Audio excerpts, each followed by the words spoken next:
brother, his dog, Jerry Reed, just kept kicking Jerry on. Hey, I want you to rap. We got studio, blah, blah. So that was when the first time we played. He's like, nigga, you trying to bitch, bro. Man, it's probably my favorite composition I ever rapped. So when I initially did it, it was like, we was going back and forth on some ego flow. It was a different person. I was like, I think I want to approach it different. You know what I'm saying? I want to get a couple lines off and whatever. So, yeah, I recut it when we left China at the crib. And bro was like, initially, he was like, oh, this shit crazy. Bro, that's my song, bro. He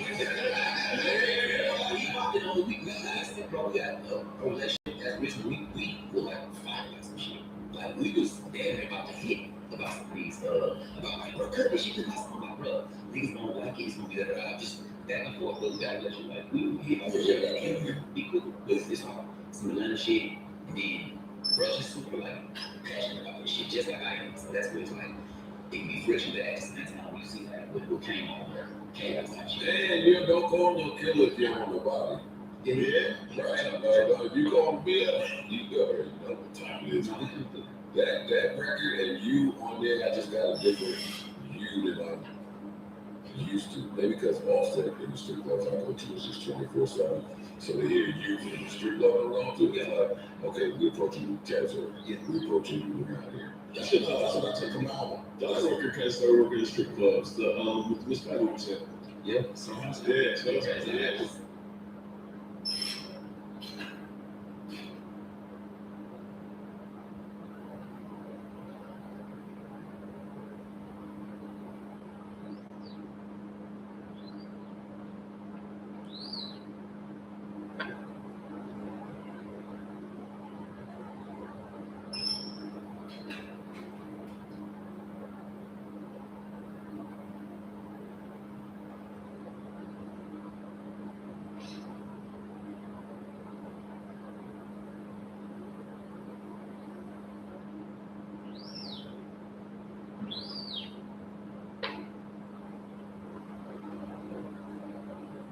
This record did. Yeah.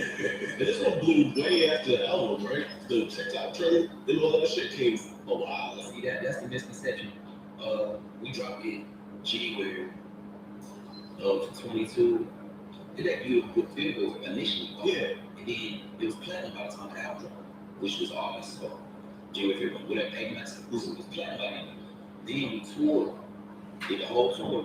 After tour, it was December. Because it blew up on TikTok and classic.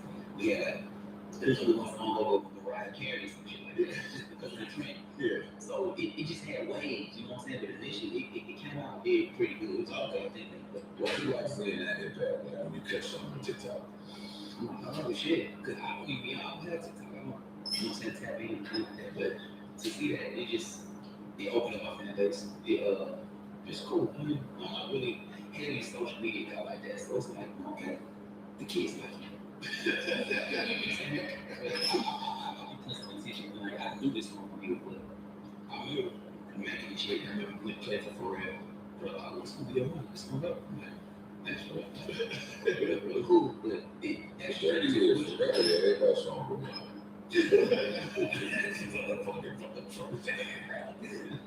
That gotta be nice to have. Yo, what you think about that? Check us out. That's gotta be fun. It's crazy. Now, what's happening to you, man? I know it's coming, bro. I know what's going on. That's why I like when you niggas come up here, because some of y'all know me a little bit. I know the show. I watch the show.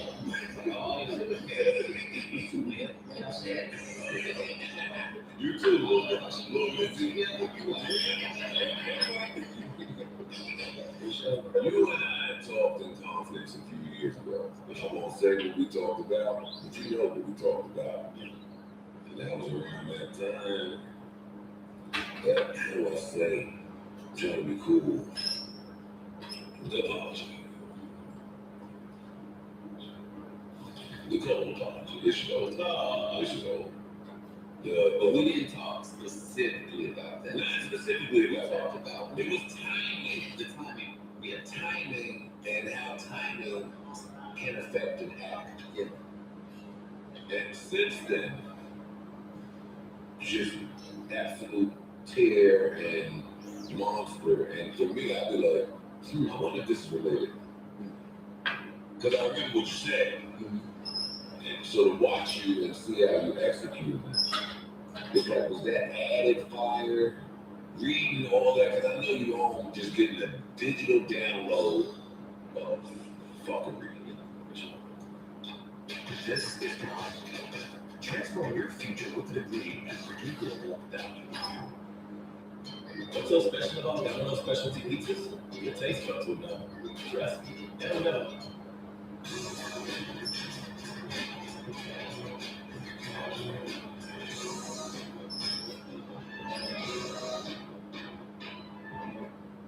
Well, the holidays have come and gone once again, but if you forgot to get that special someone in your life a gift, well, Mobile is extending their holiday offer and unlimited wireless. So here's the idea. You get it now. You call what you believe present for next year, like 11 months early, which takes you from the worst ever to the best ever. You already fucked up, right? What do you have to lose? Look, I realize this pitch work. I was like, yeah, so like, you just have to. Therefore, it was the game. It was coming out. Was it dark for a second? Never would know. I'm worried about it. I can't really like. It'd be hard to get my body about something I don't really give a fuck about. Yeah. So, Dad, if you want to talk about this, no apology.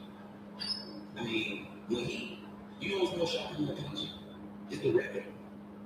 Which record? 700. I didn't expect him to do that. I had no. You didn't know. You know how they say, oh, you probably did. I had no conversation with anybody around any of that shit. We were, even that day of the apology, we were on the show. We had a show the day before. It was in Switzerland, Japan. we had another show, so with that, I was the only radio artist that wasn't there for that. And that is God. In the time, I don't know if I would act or whatever. I'm just glad I wasn't there. I don't even want to be a part because it's like, who knows? But do you feel like that was done now in hindsight? Do you feel like that was done in protection of you? It could have been because he thought about it, calculated. Like, because it's like coming into the game, I was more like, oh, I'm ready to go. Hey, man, but being in and out and seeing how everything goes and shit, like, he probably could have, like, yeah, you know, I'm with whatever. But at the same time, I'm not gonna you can't always bring the nigga that's with whatever to certain beats. Yeah, there's no point with certain shit because shit ain't got nothing to do with me.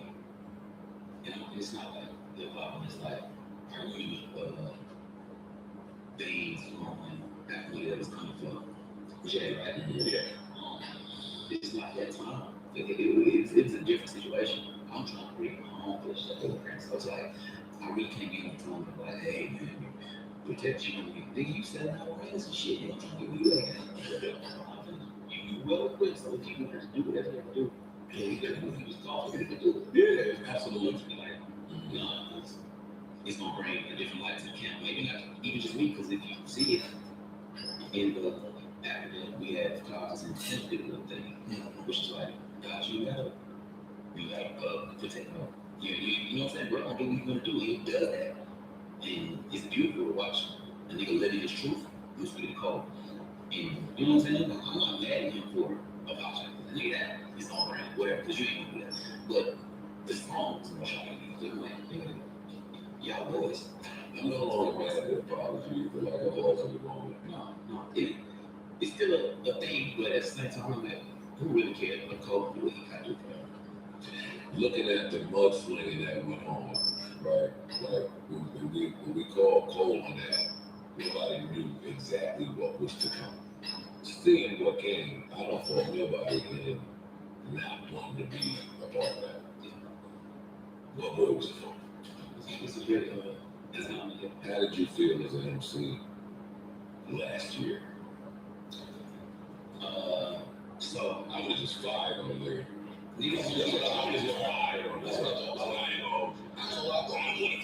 thought he was about to get you a kid.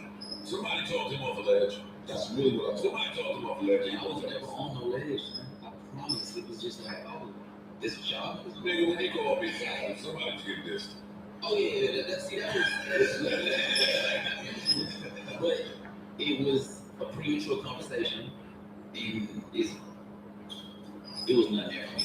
It is really not, because my respect that I have for just successful hip hop artists, whoever you may see it, is like that is the drive for me. You know what I'm saying? Seeing all the part of the genre go further, bro. Because niggas be disrespecting hip hop, like they try, but it's so fucking powerful. Like you can't really beat this shit. I couldn't take shit personally. And don't let the rest for me, so I'm not taking no personally. I'm not faking shit, bro. Because I do shit I really fucking love this music, bro. Like, this wasn't my first love. I always wanted to just watch shit, but like I told them, this shit is fucking, it's a job. So you see me, I'm here on time. I do this shit on my show. You play football, right? Yeah, I play football. I take shit out of job. I really care about shit. All my shows, I'm gonna be the first one here, guy. Before the fans get there, I'm gonna leave type shit. I'm pull up every on time. Just got in. My own shit. Me greets. Me greets, all that shit. Yeah, like, you know what I'm saying? I'm really here in service of my fans and just trying to get my story out. It's like, that's the only reason they do this shit. Just trying to get the stories out there. I got them blew up with all the shit that's backed up and things like I'm trying to rap. For the people that are unfamiliar with your story, walk us through it. The last album pretty much covered The origin, you know what I'm For saying? the people that did not hear the last album, and the new people that are here, walk us through your story, inception, when you got here, who found you, when did you start writing, when did you know you were better than niggas? Like, give me some. I got you. So, we're gonna Yeah. boom, okay. I started on East Atlanta football player. Youngest of 7, full scholarship, went to school in Virginia, football. Oh man, all that shit. Scholarship. Scholarship. Come back, give time, come time. Nigga back. You know what I'm saying? Like, maybe my sophomore year got kicked out my junior year of college. We hit a little bit. That's so, but yeah, so I kicked out of college. At this time, Earth Gang, my close buddies, they got you're not going to the NFL, too short, start rapping with us. Because you can just live that simple. We lived in a crib together from maybe like 2012 to 2015. We just grinded with everybody in the crib, me, Earth Gang, Black, Rita, sleeping on the couches. That's a crazy squad. All of us living in the same house. That's what a crazy squad. In Black in and out. And nobody's made it. Yeah, nobody's made it. This is just my house. We bought on the west side. Gas together. We was delivering pieces and shit. So I was delivering pieces, trying to figure shit out. Earth Gang has emotion. So eventually they get invited on tour with Asshole. Oh man. With Asshole, us, Earth Gang, Asshole. So we all got a good like relationship. We went for free, driving a Chevy Traverse around the country for free, just going to perform. You know what I'm saying? But it's after they said, I'm just there to do a song. They're like, oh, so you get out of this house. I'm recording, let me do some more song about y'all. I go anywhere I go, carry that with me. So, and this is, and within that, we were doing shows back in the crib in Atlanta. There was a little scene unfolding where you got like OG Mac. Did you guess it? We had like Key, McCollum, 2-9, you got, what's the, yeah, it was a scene bubbling. It was a scene bubbling. And through that scene, tours started happening, little shows, you know what I'm saying, on Earth Gang started getting little opportunities. And then when that same tour, they met Cole. Cole came to the show, saw Earth Gang perform, like, oh, you're not with this, we just, you're on.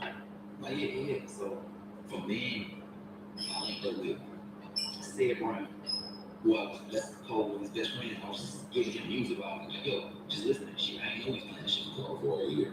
You know what I'm saying? And the relationship happened very organic as far as like signing to Dream Big. But also on this track, I was about to sign Coach K right before, literally about to sign to Coach K and G. To just fuck with him because that was like one of the few opportunities I had. We had Richmond Quandale on the table with his business people, RIP. We had business with his people to deal with where we do it. Then I had Coach K, that was just for me.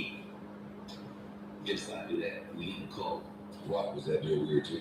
It wasn't weird. It was just, I don't think it was right for me.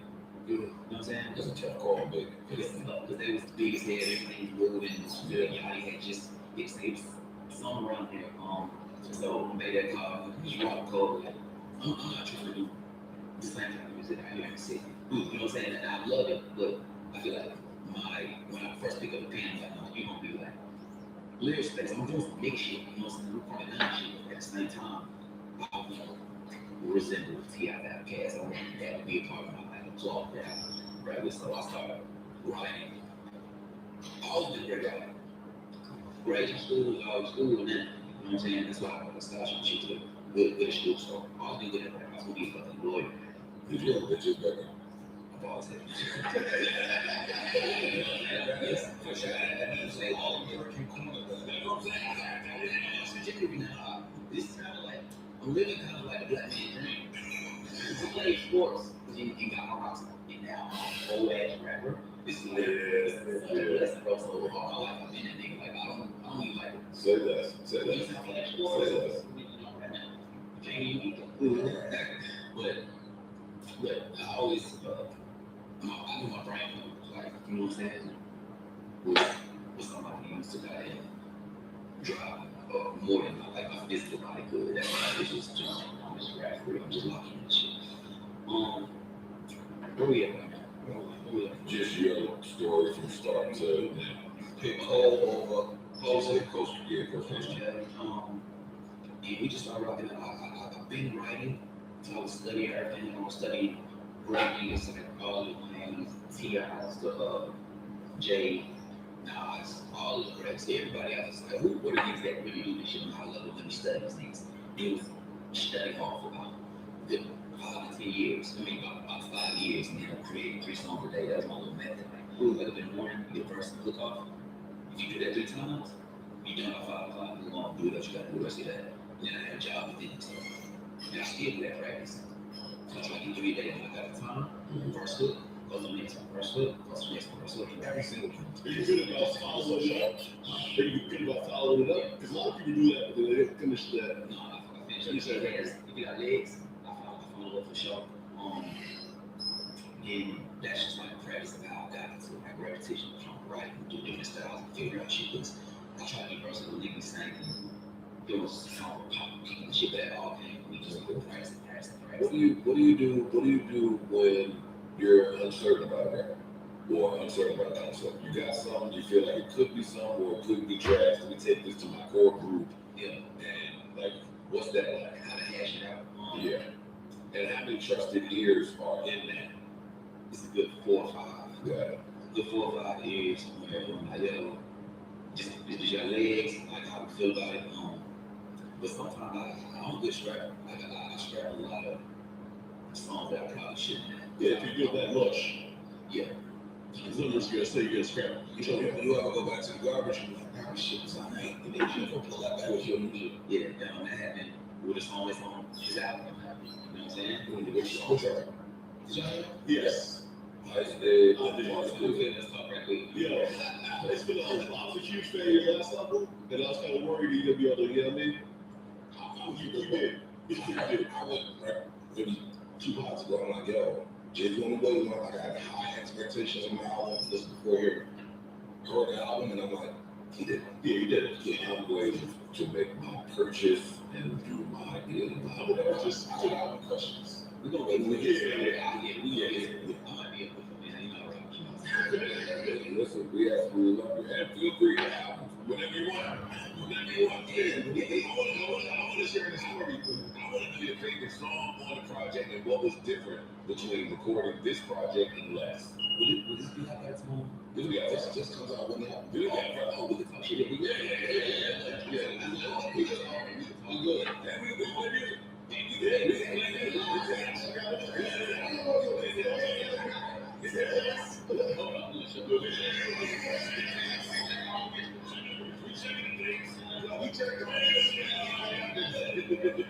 Y'all think Marvin Gaye is sued for the show? Family.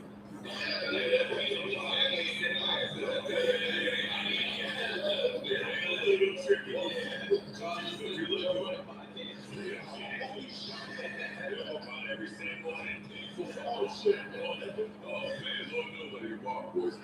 Yeah, I want to know the difference between recording the last project and this project. Now, this will be a little jump forward in the conversation because we still talk about the journey, but I made the better story just at the same time. Really? So these songs, the newest song may be every song was been touched the other day, but I'm working simultaneously around. Let's talk recent. For sure. That's the most recent. We started off your album with My Bitch Ugly. It's fucking hilarious. What is my bitch ugly about? That's all that I call God was like ugly, but first verse you on the album. Because it's what's saying. Fly God does like ugly nigga.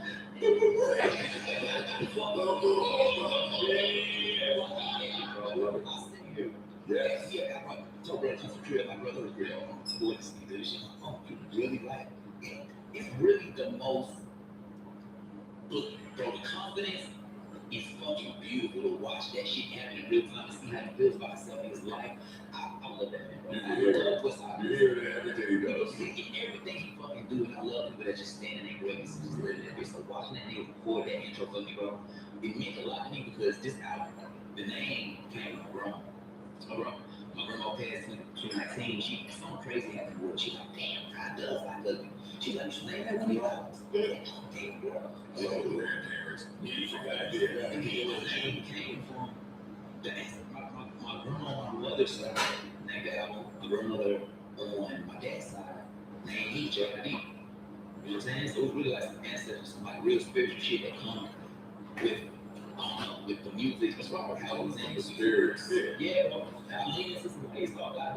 But I'm only talking about Flash on I'm doing no 60. I'm my body built that be like, we from the South, man. So it's a different respect to the foundation, looking forward, like, where you coming from. Shit. Like, certain songs, certain lines, she give me like, bro, why did you say that? Or why you know what I'm saying? She be checking on shit like that. So I always try to give respect to her ear, you know what I'm saying, whatever somebody like that. I think it is some heat, man. He talking that talk. I need to hear something. Let's do it.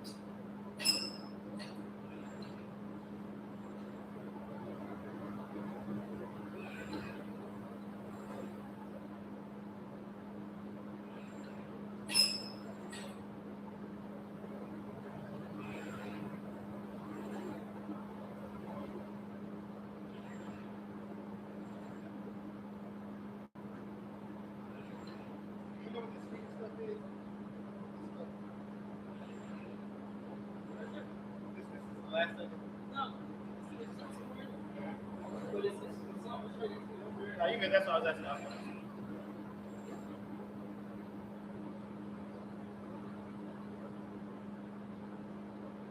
What do you say about the numbers not adding? He said just print them by code. So some of them are over, some of them are under. He said some stuff might be coming in later. I told him it's only 11 grams.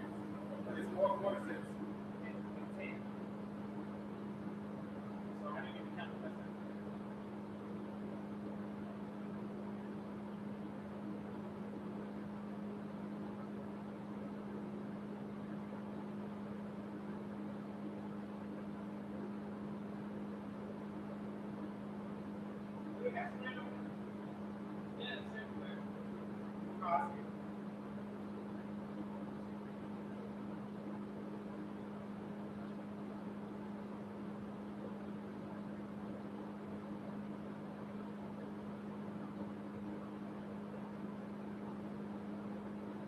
Who's on this beat? Who's on this beat? My guy, Christo, Childish Measure, and Two. And is that live guitar sound? Yes. It They got busy. It sound like They got busy. that's crazy. All right, go ahead. And the songs on the microphone, Paris Tell.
Turns off. And That's the intro. That's the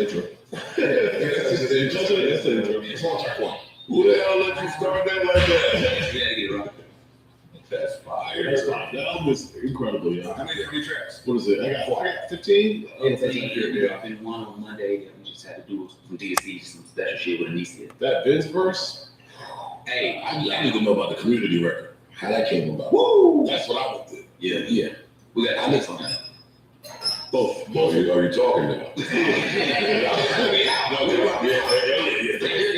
I seen the tweet, yo. I'm waiting on fruits. Oh, we talking about that. I'm waiting on fruits. Double features. But this is out. Can I hear the clips? Yeah. I love these niggas so much. Me too. Man. Me too. Yo. I think they went in rap. I think they went in rap grade of the year. I've been glazing these niggas since that album came out. Yeah, Jay. So, yeah.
That's fire. I threw the headphones. I'm not gonna fuck. I threw the shit. Like, all right, no, this is rap music. Yeah. This is hard. This is hard. This ain't that, you gonna let it do. This ain't that other shit. When it start getting like a lot of But now you guys out there, you're gaining understanding. Understanding is probably seeing what's going on this motherfucker. Yeah, sound like a nice. This music is moving. Is what I mean. Yeah, the arrangement, how it starts, how it songs, the beats. This shit is moving. That's you.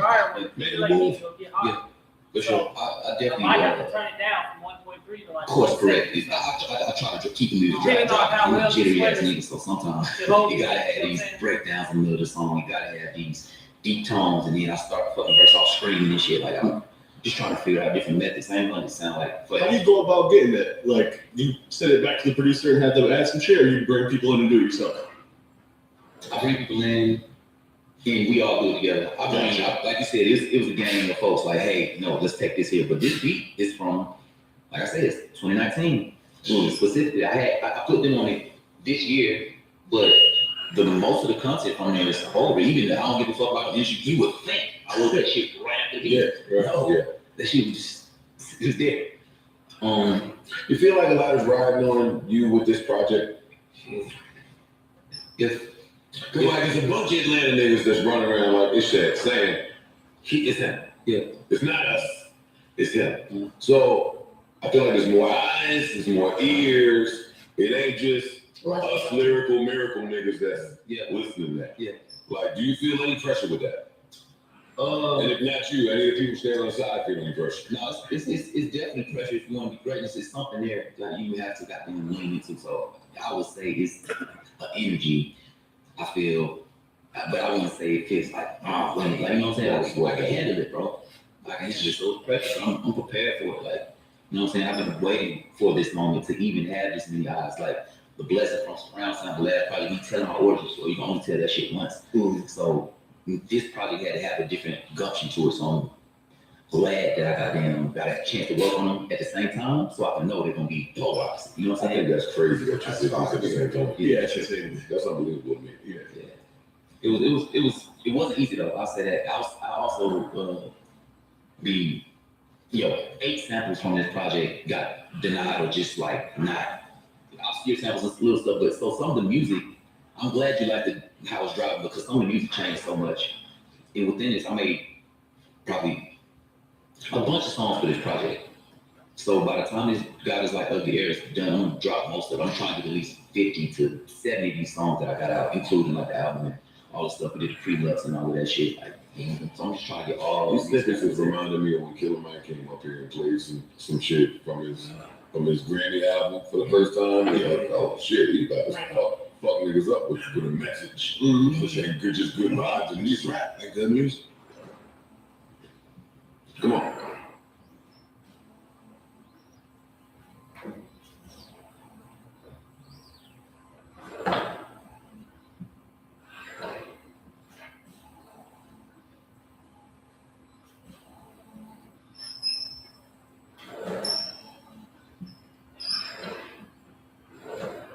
So you're still in there after every book call? So you just stopping there filming it? Or are you doing it when you come back around to know that's dry? Going past the heater, so I've got enough time to change it before I go back around.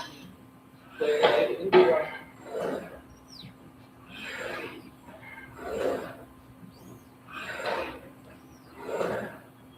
So it heated them they printed or printed the same heater? Huh? It heated them before you printed the first colors? Yeah, I always see it before I print it anyway. It's got to pass the heater to get to your first color. Well, that's why I always put my first color on front. So it's got enough time in between getting heated for it to kind of not be so hot to where it clumps up your heat.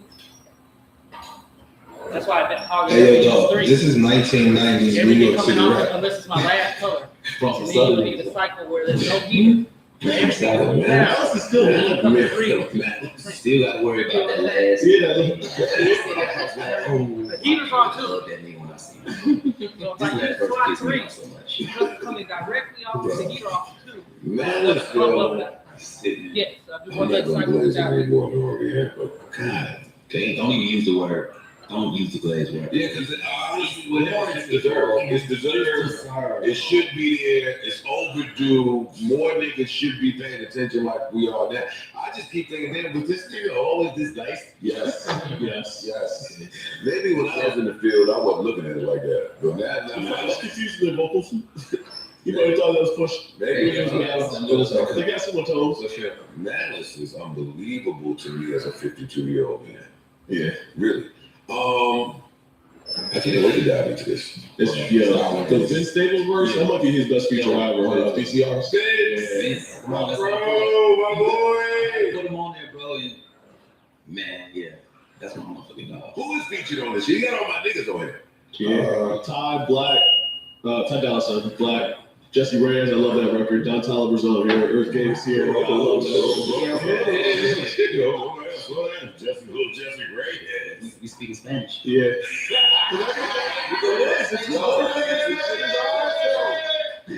We go Spanish. Fire. Pastor Troy. Pastor Troy's on here, yeah. Sierra. Wow. Yeah, Sierra, I love that record too. We sampled Pastor Troy and we put him on the song. How much is the budget for this project? Homies favors.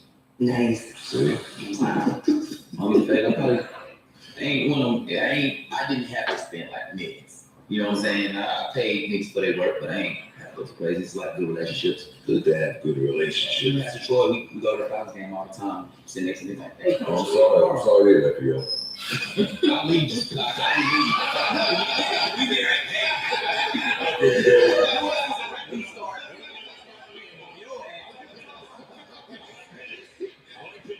I like Bijan. Bijan Pitts had to bounce back year. Okay. And I'm a big Kirk Cousins fan. Last year just wasn't a year for him. He's hurt. He's hurt. But I'm going to the game the day the album dropped. we played preseason Lions. So, you know, I'm a real diehard fan. Like, nigga goddamn, I got a dead Falcon tatted on me when we lost 28-3. I had a bet with him. Oh shit. I'm in LA. This nigga's like, yo, if you lose, you got your dead burn on you. I'm like, nigga, what? You gonna win. Niggas came back, niggas took me to the tattoo shop immediately. Damn. So, yeah, it's don't worry about I it. hate niggas like that. Don't make me fucking pay the bet immediately. Let me sit on this Yeah, I don't like that. But it's part of the loss. We're proud of shit, yeah. I've literally seen that game. Simple shit like that. Sierra, like, that was a wish. You know what I'm saying? That's who she is, Princess Atlanta, Southside shit. The Earth Gang, my brother's Todd House on. That's the oldest song on the album, bro. Oh, for real? 2018. I go to Todd House in my house after I made freshman this week. We had a little report. We had a couple shows together.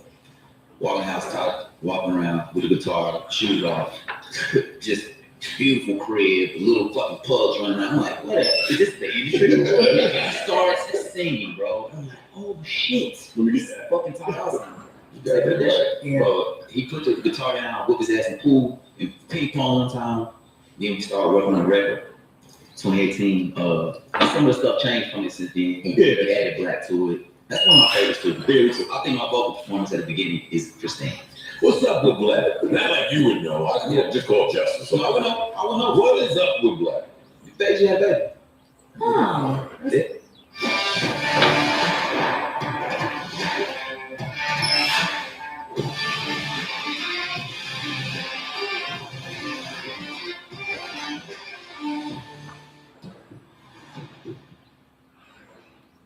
Congrats. Congrats. Number 2. Yes, congrats. Yeah. Where's the fucking music? That sounds like arbitrary shit might work somewhere else. Things could be. When do we get black music? It's just worked on the same guys that I've been working on Childish Major specifically. He worked on Dolce and that shit. Mix up. Been working with Black, but like them two. So it's gonna seem like I think it's gonna be just like one producer or two on there.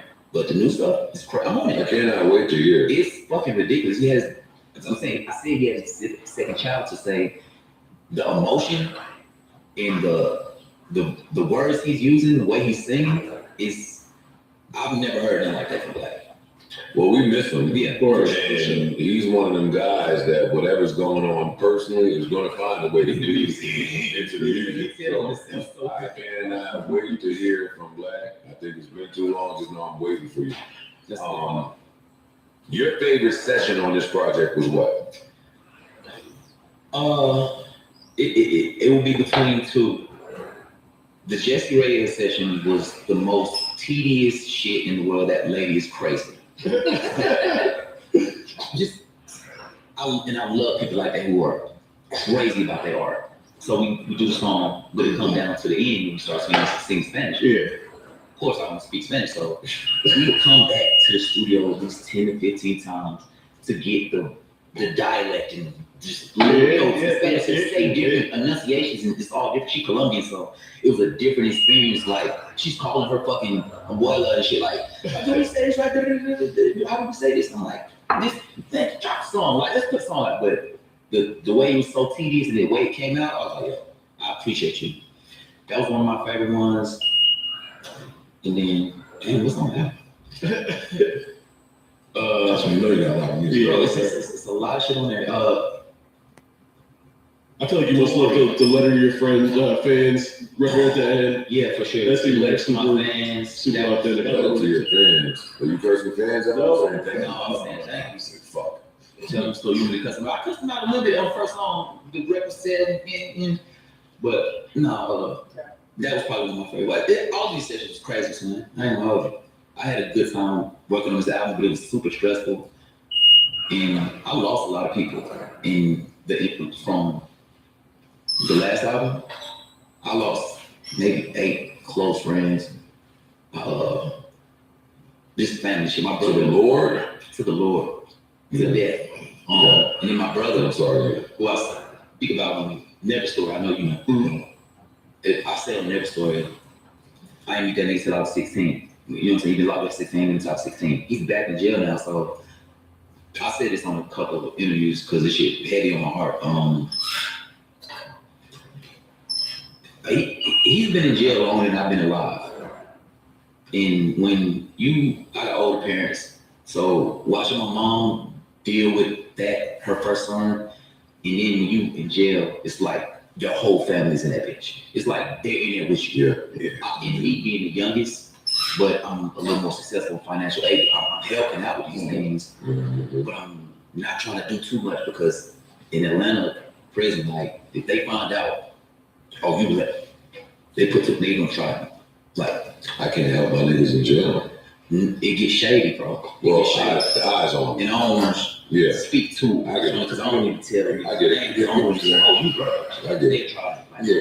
Extortion shit and bullshit. for real. And I dealt with that on another end. I don't know if I want to speak on that, but Where do you stand on the whole lyrics being used in court? Where do you stand on the endless RICOs that are going around? It just seemed like they say, that's bullshit as far as like the art being taken into these legal, you know what I'm saying, whatever type of situation. That's crazy as hell, because you know the stories like Johnny Cash, I killed a man, and all this extra shit. That's just trying to hone down and hate on hip hop, bro, specifically. I don't think they would do that to another genre specifically. You know what I'm saying? So I don't fuck with that. But Atlanta specifically seems to be going through it in a way that they never have. New York has been through this. Yeah. Atlanta, though, it seemed like, oh, y'all wild out here with how y'all are hearing these lyrics, receiving them, and trying to hold them over our head. Yeah, Atlanta's a crazy place. Even more so, like, this song has been insane, bro. Like, with killings and just senseless, like, violence or whatever. But it's just the makeup, I guess, of the city, bro. There's a lot of black people in there, and it's everybody close proximity, everybody damn near know each other. So it could be a lot of personal issues. That's why even like I don't even like speaking on it because it's a real situation. Which the Gucci can have that thing going on and all that shit. Real shit, like I don't like speaking on shit. All right, so let's switch this up. What's the most points you've ever gotten in a game of Taboo? I like that. Let's get right up. Shit. I don't know. I ain't played Taboo in a minute. Oh God. But I'm Monopoly. I like Monopoly, bro. They love Monopoly. I never lose in Monopoly. I don't lose. Challenge. It's not a challenge. Okay. What's Monopoly, baby? Regular Monopoly? Yeah, OG. I even go see them on the phone too, you know what I'm saying? They got the little Phone Monopoly. I know. You're bad. I know. Oh, you're a real monopolizer then. Yes. I only know how to conduct myself in business because of Monopoly games. For real? Yeah. Bro, I've been buying the properties. Yes. You really do it. Like that's right. That's right. Pretty clear. For sure. A day away from music and music people looks like what? Daddy. Dashing. Right? All right, do all the dash. I'm gonna find a different way to go about it. But do the dash. Let's hear it. Let's hear it, Dad. That's all. Just the dad shit, bro. I'm like a family nigga. So. Okay, well, when the kids are with mom or someone, and you get time for just you, what does that look like? Football. I'm such a jock, bro. I be on some sports shit. I got another little job and shit. I'm like, I got a voice acting job for Disney. Oh, that's fine. That's a little bad. You know, this shit. Voice slow to the kid. Voice over Did you say what it is? Hey, look, let's get it. But I can't give you because it's gonna Chill, man. That ain't a little job. That's great. Like trying to diversify. Me What I'm doing because niggas got a good voice. I'm like, let me tell my people I want to do this. Wayne read the role, came back. We did like the pilot episode. We just been waiting for the green light or whatever the next step is. But I already did like the whole shit. That's fine. It was That's awesome. absolutely fire. Because I was saying like I can do this because I rap. I know how to manipulate it out. But actually going in there, I mean, it's a screen. You walk into a studio, it's probably a screen with everybody that works for them. When you walk in there, they probably click it down to like 3 people: the director, the writer, and the voice person who's going to help you. But bro, sessions is fucking crazy. You know what's funny about that? Because I tried to do voiceovers in one culture, and I would have thought that because I'm a rapper and I have the voice, I can go in here and do this. But the breathing cadence It's like and shit. the tonality needed for a voiceover versus the rap, and rap you kind of in key, so it's but in the voiceover, I might need to change my whole tone in the next 3 words. It's insane. It was kind of tough. The correction, nigga, I wasn't used to a nigga correcting me. She was talking to me dirty. Oh my god. Yeah. She was English too. Crazy. Yeah. You don't want to be like something like a dialogue replacement, like in an animated or a video. That's a whole different level. You gotta match the lips to You like the. ADI? Yeah. Yeah. Oh yeah, but no, that shit hard as hell. But that's like something I just got into. It's fire as hell, but it's not no bitch work. You like really focusing. Like, I ain't give up. I'm trying to do the true crime shit. I'm trying to sit down and watch that. That's stuff on my mom. Daddy Waffle, now sit the fuck down and stay. Every fucking show I come on, you come out with a little blazer and some nigga move. Share the fucking stage with some nigga. So yeah, we should talk. And I gotta hit Vince. Vince hit me A6 month. Where you bullshit? Like just in terms of the TV, writing, shows, and so I gotta get on my bag. Vince first, man. I'm glad y'all love that verse, bro. Oh yeah. Oh, Vince first album is really He went absolutely crazy. If you listen to this song like I listen to it like Vince is my my strength. Okay. You know what I'm saying? Yeah. That's how I presented him. I was like, when you rap your verse, I want you to like kind of like talk me off the ledge. It came together. Yeah, you gonna see it way different now. You gonna see it. And that's him. That's him. That's him. For sure. Like that's how I want the video to be. Like you got to be the counselor. I got to lay on the couch, and you just got to be goddamn. I know you got a budget because you keep saying the word video. I mean, You done said the word video for different shit. or you just working this. I like that though. Yeah, I like that. And you picture videos for everything that you do? we got a team, but I have like a initial idea. You know, nigga write a song and shit. Yeah. So it's like, all right, hey yo, I kind of see this going in this direction. We'll give it out, service it. Does it ever factor into how you write the song? No.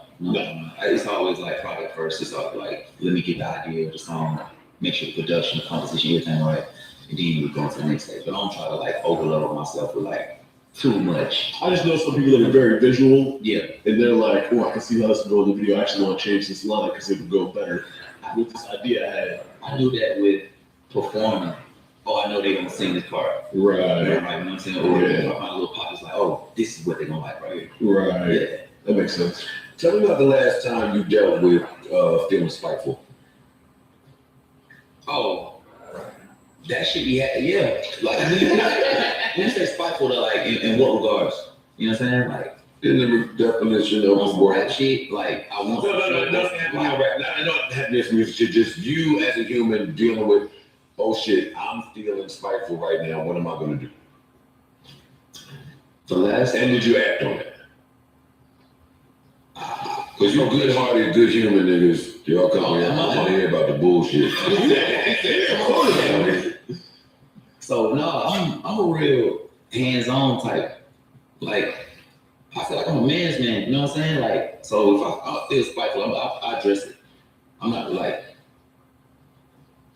passive in. But what was the last time? What was going on the last time you felt that? You can think about that. I'll talk another one out you. What was the? What? Give me the last time you need to go talk to your label about something. What happened? On some, see now, this is a different conversation now, because I mean, label shit, we talking about that type of shit. It's been like, Well, that's separate from the spite. I'll give you time with that. actually, me and label have a great rapport. You know what I'm saying? I'm probably the crazy one in most situations because I just got a lot of ideas to make shit happen. But as far as like, I don't really got no bad rapport with the label, and I'm speaking Interscope, Dreamville as well, but they. I love no Dreamville. They could talk, yeah. But Dreamville did cool. That was cool. But Interscope, they cool. I never thought college was my thing, so I went to work right out of high school. This is broken. With Purdue Global, now I have a degree in learning cloud. This is why I come back. Find out if cybersecurity or another program is the right fit for you at purdueglobal.edu. 4-part question. Give me. I want to know what you deem to be really, really, really great about the game as it stands today. Mhm. And I want the flip side. Give me something that you think is horrible about the game as it stands today. When you deal with that, then I want to know if you think, I like to ask artists when they come up here, do you think that artists need to, or there's a way that we should participate in the IPO when labels go public off of our sweat equity? I ain't mad at that. That's 100%. Ownership is Then when that makes sense, it makes fucking sense. And bro, if y'all go public off our shit, come give me a couple. tap in. Come give me a couple. I'm come give you a couple if I go public, nigga. That's you, nigga. No. I mean, You ain't fucking. I don't own. So just so you know, just because I couldn't do what I Stock was. options. I mean, but that happened. This recently happened, and Boss spoke to this. What? Boss spoke to. They didn't go public, but I mean, Dreamville sold Dreamville, and Cole looked out for everybody that was part of I Dreamville. heard Boss talk about that. That's one of the most beautiful things in hip hop right there. That never fucking happens. That never fucking happens, and it happens to the part where if niggas on Dreamville that was part of it don't want to do music and they just want to move on with their life, they'd be good. Damn. Oh, that good. Be straight, like you do it because you love it, not because it's you trying to feed your family. So you want to shoot a lot of videos. Bro. I'm just saying, if we want to speak to That's fine. real shit That's in the fine. industry, we want to talk about apology. Nigga, you Pac got 30 more times. Nigga, that is the greatest thing on fucking earth. Nigga, in this predatory ass industry, nigga get fucked with apology. That's real. That's fine. That's this ain't got nothing to do with that, but I'm just saying, like, nigga was blessed in the most unimaginable, selfless. You ain't have to do that. I know hell niggas who sold their subsidiaries or whatever, and Then ran off. Ran right over them. for So yeah. sure, for sure. I was talking to. Damn, With the money was going on me. Shut up, nigga. Oh. But that's when like that's one of the greatest things I ever seen in music right there. The flip side is like, now let me rephrase what I'm saying. Right now, what I like about the game is niggas focusing on these words, and I ain't saying it never got away because in my world, I never gave a fuck. I'm like, no nigga, niggas that's rapping the best part, they at the top. I don't care. That's what it is. Always been there. I don't give a fuck what the numbers say, bro. Especially everybody. long term. You know what I'm saying? Like, Rappers, hoopers know the hoopers, bro. Niggas know who can hoop. yeah. Everybody, if you really into this shit, you really bleed this shit, y'all need to part of culture, y'all know the hoopers. So I love that the hoopers are back outside. I say it like that. On the flip side, it's social media. I'm gonna blame Elon. That nigga just put us all in the same classroom and just you know what I'm saying. Some of these niggas think. So much access, so much. That's the thing right there. So I don't blame the fans for how they come off of the first week. They yes, because we giving you all of this shit. We giving these the breakdowns of niggas' numbers and all that extra shit. So that's the bad side about it. But at the same time, I mean, you can't really fucking blame nobody because it is what it is. Some of this fucking what's his nigga name? Steve Jobs. Yeah. He didn't. Because they're planning to do box. Bots, BOTS. Yeah. I don't even know what that means. We got some box lined up. I don't want to know. You don't know about it. He said his whole motto was asses and seats. I know hard ticket niggas ain't thinking about box. Yeah. We thinking about hard tickets. One copy, nigga. I don't care. I just know the niggas gonna come to the show. They stand outside right now. Right. It spoils that they gonna be out there until I get there, sir. So, And the one copy, that music's gonna hit that person in the soul. yeah, Hit that person in the that's soul. all I need, bro. I need maybe a few more people to listen to the album that did last time, bro. But I'm not caught up with numbers. I'm caught up in when I drop this tour, how many doubles we do, how many we doing a State Farm in Atlanta. This is my first like arena. I'm not doing tour. Okay. I'm doing State Farm Possessor. I'm like to pull out this last time we did Atlanta. We did 2 Coca-Cola Roxy's. That's 4,000 people. So now it's We time. did, no, that's 6,000 people. Coca-Cola Roxy, 6,000 people. We did it twice. So that's 12,000. I think I can go do this whole arena. And then we're doing Red Rocks. That's fine. Colorado. So everything is going up. Y'all make sure y'all pop up these shows. You got Red Rocks. Red Rocks, gang. And, bro, the stuff we get designed. That's one of the best. That's one of the best venues to perform at, too. Bro, Red Rocks. Jerry Lorenzo is gonna do Fear of God does like every stage. Oh, wow.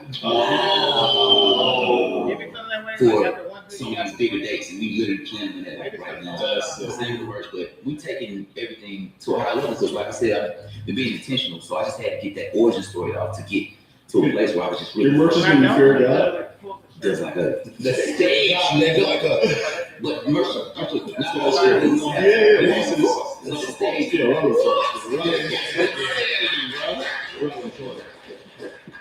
Or Essentials. Either way, we sat there. No,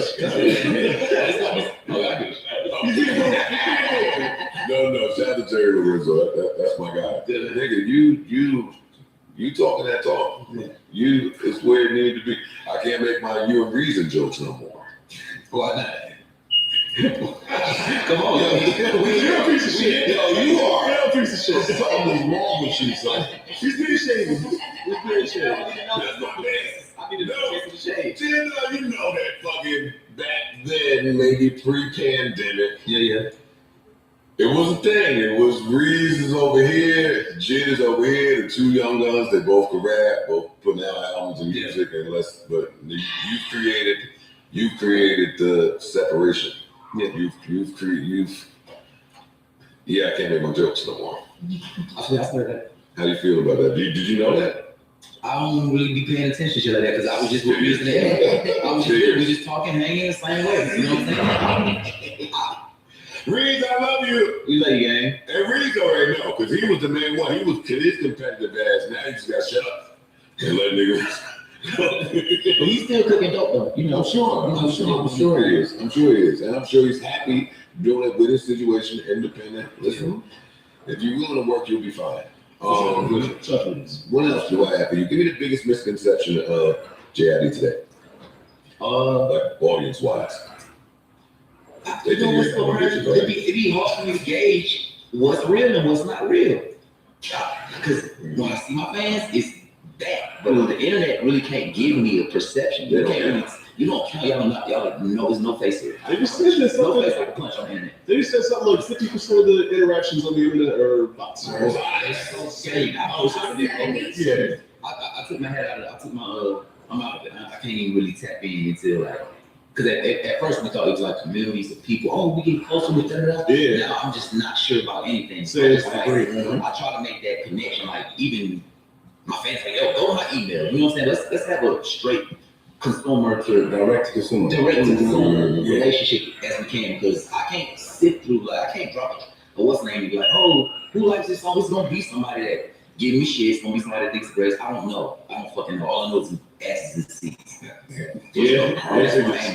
the best gauge. And that's why I said this might be my bro. After I get, if we do if I get to these arenas like I want to, I'm not talking to nobody ever again. I'm literally not just gonna drop this music. I'm gonna go on about my business. I'm gonna be here on time. I'm gonna be wherever I gotta be on time. I'm gonna handle my shit, but I can't really like add to the challenge. It's just too much noise. So, Yeah, it is. you know what I'm saying? What's more enjoyable for you, a surprise drop or a 6-week rollout? Just enjoyable, not which one will bring back the best results. I'm going 6 weeks. Yeah, for sure. I'm going off of what Tyler just said when he sat with E-Pro, and he was like, yo, we don't ever get a chance to get it out. If I didn't get this out, it would never come out. I felt him on that. I felt him on that. I did that. Pre-lux, the shit I dropped with him, the song, I did that. Like, just got that shit off. But I like the 6-week rollout. You know what I'm saying?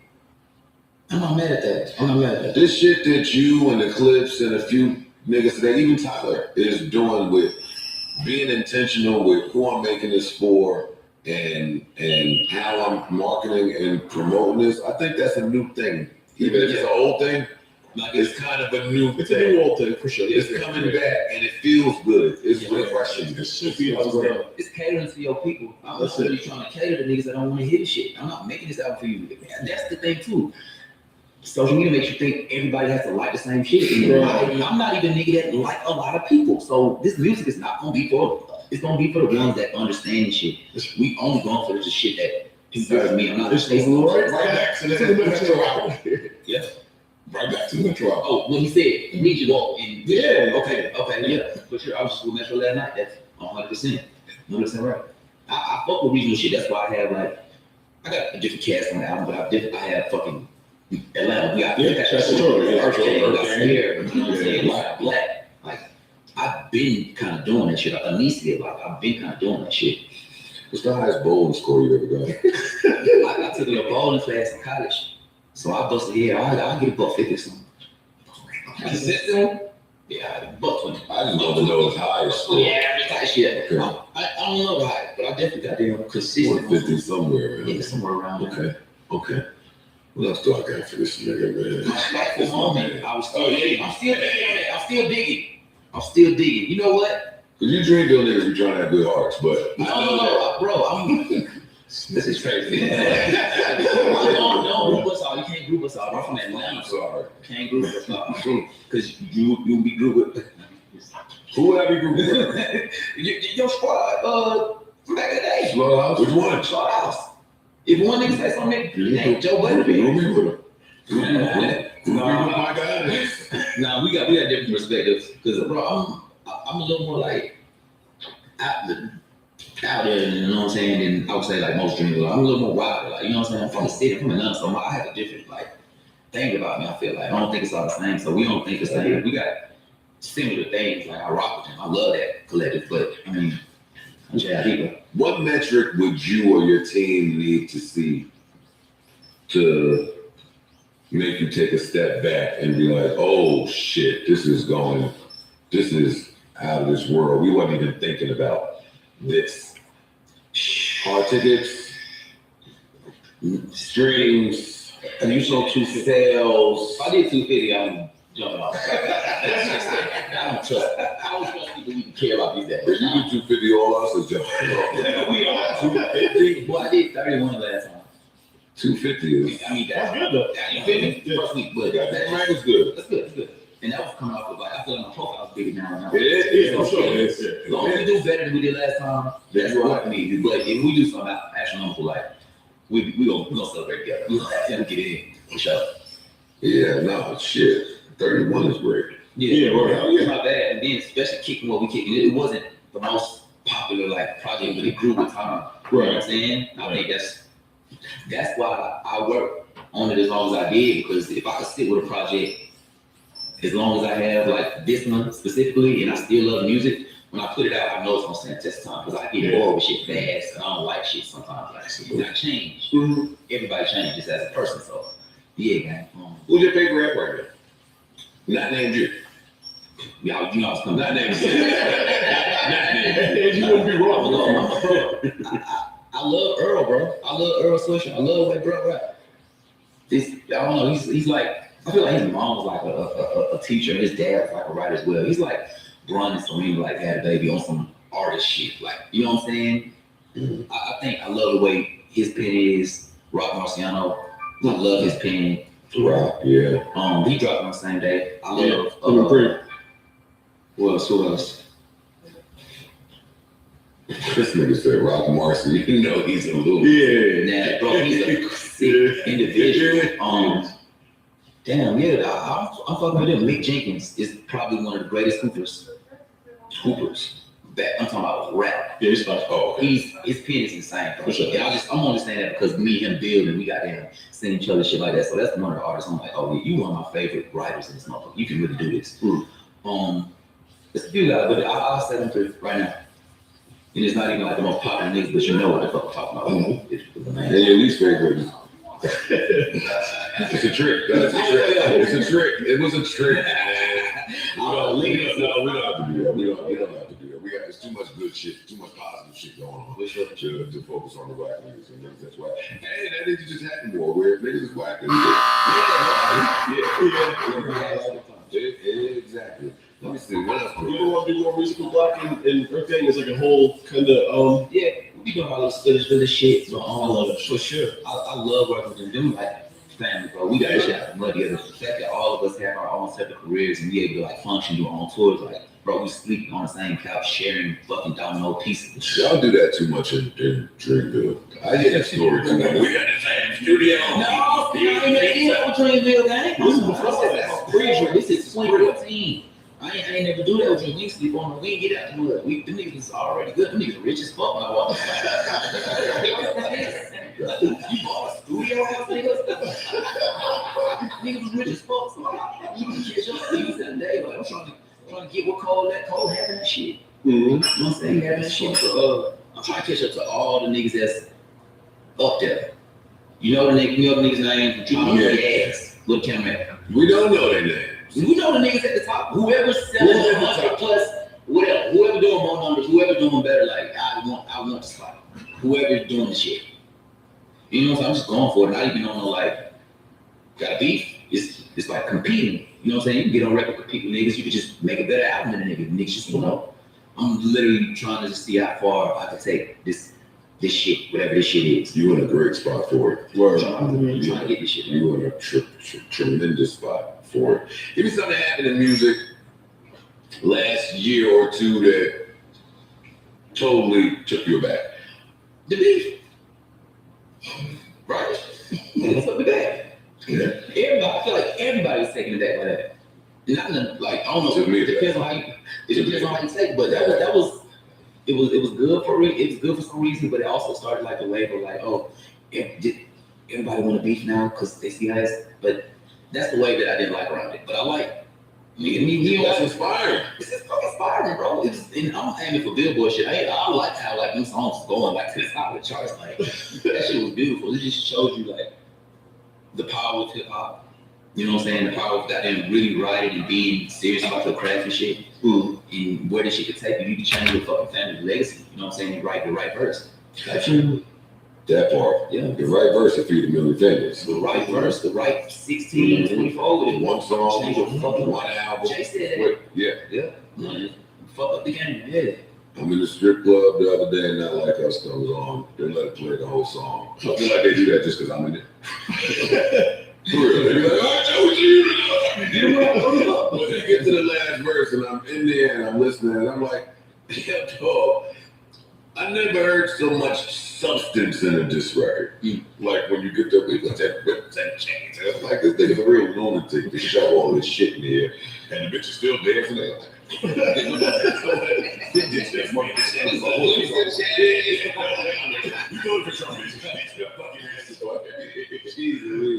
we never had this record that much substance, right? No. It's a history lesson. Last year will go down as one of those years. This man A standout year. is that calm. They carry on. You know what I'm saying? Not even like in the most negative way. I feel like now we can see that people care about these words that you know what I'm saying, these lyrics and shit. Yeah, that's the shit that matters right there. It's always been number one vibe, but I love the fact that niggas like, oh, he do these big bars. It's like, yeah, be nerdy about this shit. Listen to this shit. You said I was nerd. What made you say that when you heard the Wilson Clark? Yeah, good call. I feel like you and the 2025 slate, no pressure, are responsible for what 2030 is going to look like. I don't get the bar. Well, if you never listened to the album, you can feel pretty confident about that. I can't wait to go and just dive into this by myself. Oh, yes. That's some of my best shit. Why niggas, your girls just don't understand. I like to get in the car and drive with no destination, just listen to music. Why is that a tough thing to explain to your partner? Because they think they're trying to get away from them. Is anybody else here struggling with that? Like, why does a girl think I can only listen to music in the shower? Or, like, I'm not some lame nigga, man. Like, See, I got a studio in my basement. I don't have to worry about these issues. I just go out there and rock out. Hey, where you going? Nigga, to listen to a song. With the sub on. Hey, yeah, man. I love you, baby. That's your how you receive music best car. Yes. What's y'all yes. to receive the music best? Car or just phone? I mean, Just like this? No, on the table. Oh, that is. Or the car. I don't like that. I need the headphones and he's engineer. I know. I know. What you saying, engineer? Yo, as a mix engineer, I mix on overtones a lot. Okay, I got you. Like, I like hearing it, like, with no frills sometimes. And if it still works, Overtones. they're like small, shitty speakers that only put out a certain amount of frequency. No bass to them, really. And not much super high end. So if it sounds good on that shit, it's a good The record. engineer got to hear our sound on the phone, on the bullshit, on the video, on the. He got. But the short answer is with the car. Yeah. But Well, I need the headphones first, and then if it passed that, then I want to hear it in the car. Some shit don't make it to the car. The car test is like it. That's like Everything don't make the car test. I don't like headphones, really. I love it. In general. So what about you, Big Mel? It's either driving in the car at night, specifically at night, or So. laying on the floor high. No, she said the same. No, let her She did. That's my nigga. That's too high.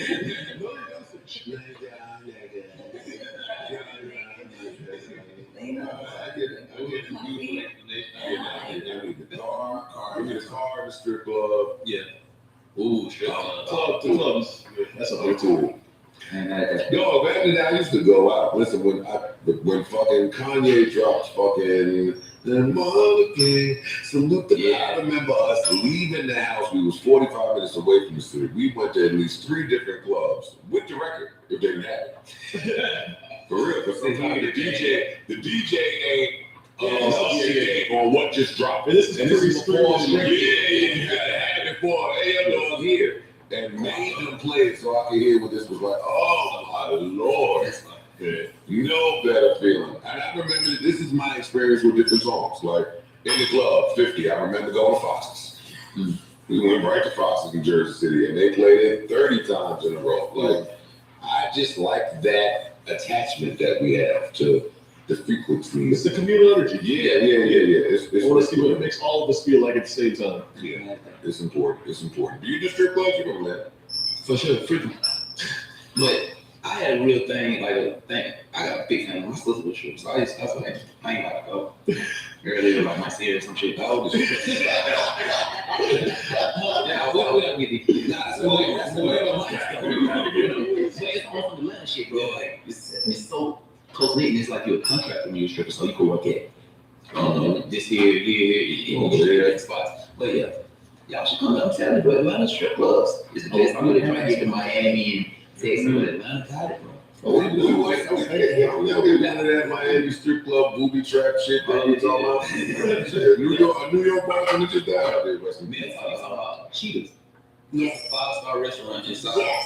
Inside of the strip clubs, like one side, Cheetah's 5-star restaurant, next side, strip club. It's amazing. It's amazing. What is the average amount that you like to spend when you go there on a light night? I asked Offset, he's started on us. We go 5-10 ball.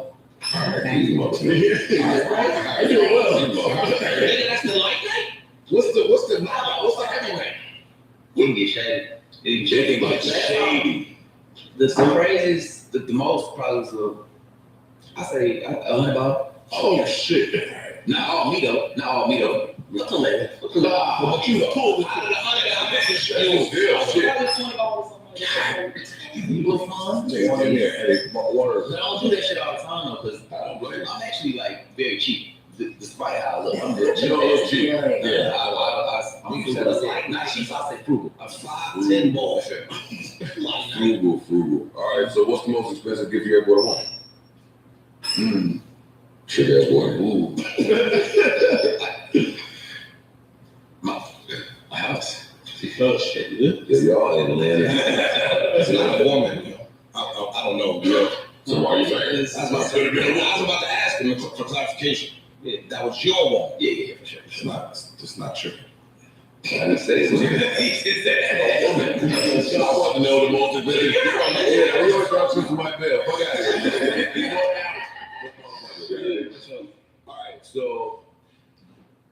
this year is almost over. I guess with the album, we see what the rest of this year looks like.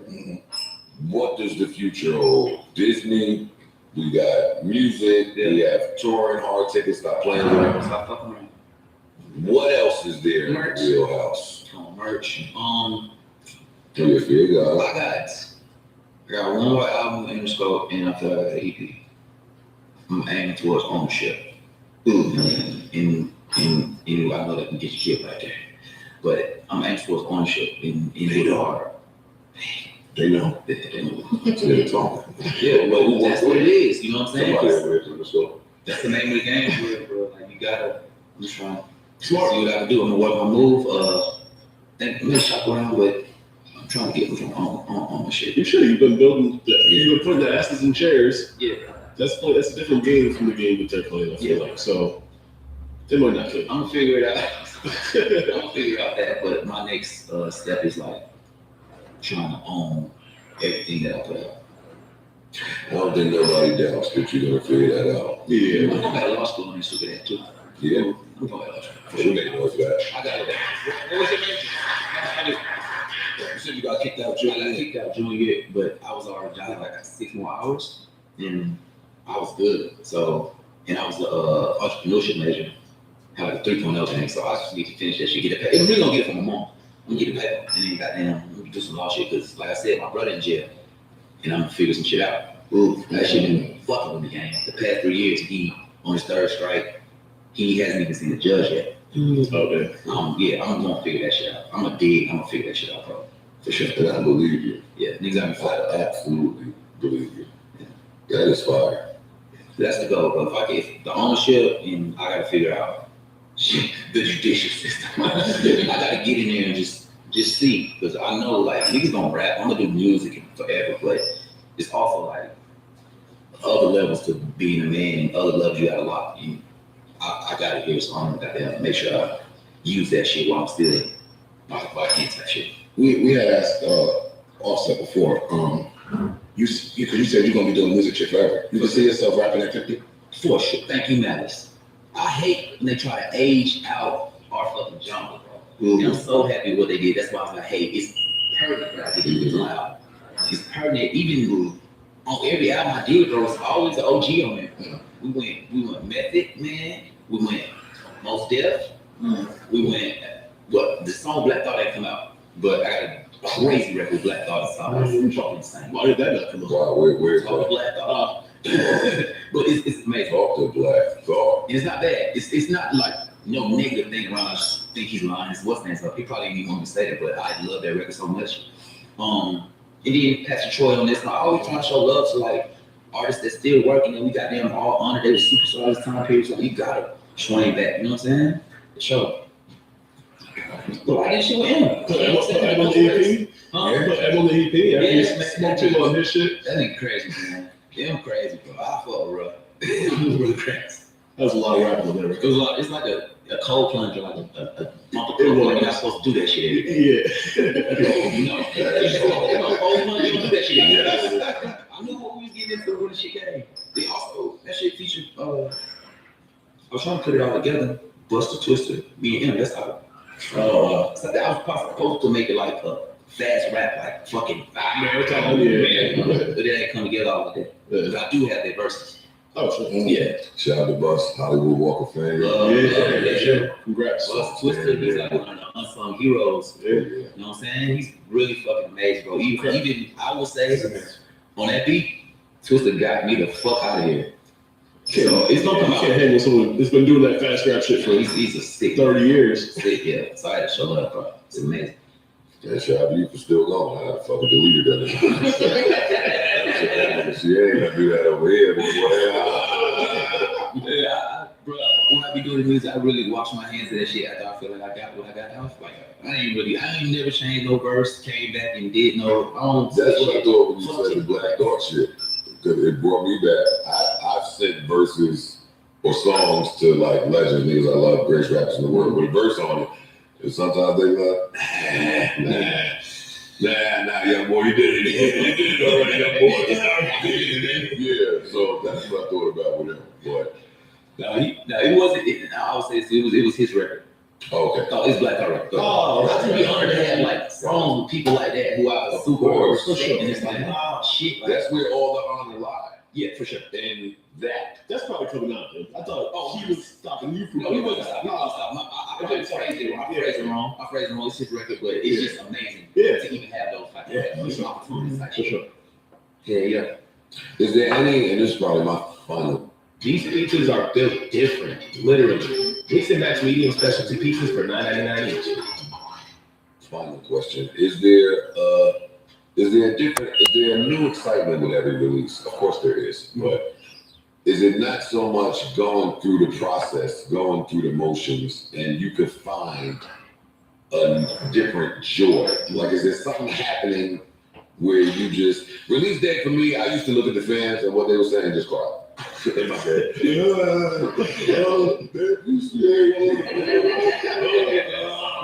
That was the joy, and then that was it.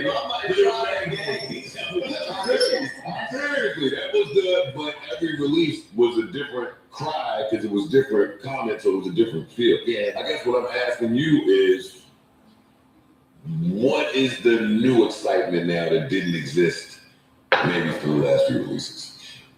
Even You're looking like money there. y'all be excited about that shit. You know what I'm saying? I be watching this shit. I be watching y'all shit. So even come up here and be like, oh shit, I want to see what, you know what I'm saying? I want to see what they say about this motherfucker. So I feel the energy around it, and it was made off of like, it was anger there, it was negative energy, positive, all this shit was a clusterfuck of shit that built into this project. So the new excitement is really just putting out some shit that feel like authentic to where I am today. You know what I'm saying?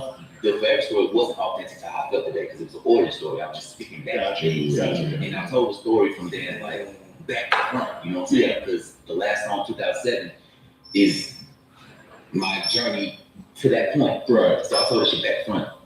This one is more gauged. Even though I started back then, it's more closer to how I'm feeling right now. You know what I'm saying? The adjustments I made from some of the words to just the overall like pathos that came in the album, bro. Like it's a different JID. I feel like it's not. I don't think I ever sounded like that before. I slowed it down. Like it was just different pockets I was trying to attack, and I think I executed that shit. So it was just like feeling good about the execution of something, and knowing there's like more fire shit coming. Like I have so much good music from this era that I'm gonna make sure I put out. Like on some Tyler shit, if it doesn't come out. Yeah. It's not, you know what I'm saying? If I'm gonna take it right now and put it out, it's not gonna happen. So I'm gonna make sure I got that be attentive and get the shit out, all of it. Where you fall on Lupe? I fuck with Lupe. I see somebody kind of compare it. I think he's very dense lyrically. You know what I'm saying? And it can miss you. You know what I'm saying? You miss a lot. I missed a lot all the time in the verse. You shut up. Yeah, well, You shut up. Yes. But for sure, I love Lupe. I'd like to hear y'all. I would definitely love Lupe. that would make sense. I would like to hear y'all too. That makes sense. So any good as that, you haven't worked with that. You got like a list that I want to get one with else. I want to get one with him. Yeah. I know they're gonna get me when I say this. I want to ride with that. So, I've been saying that, but I said, why would I get that? That's that's the climb to where we at right now. But also, I want to get it in with the top niggas.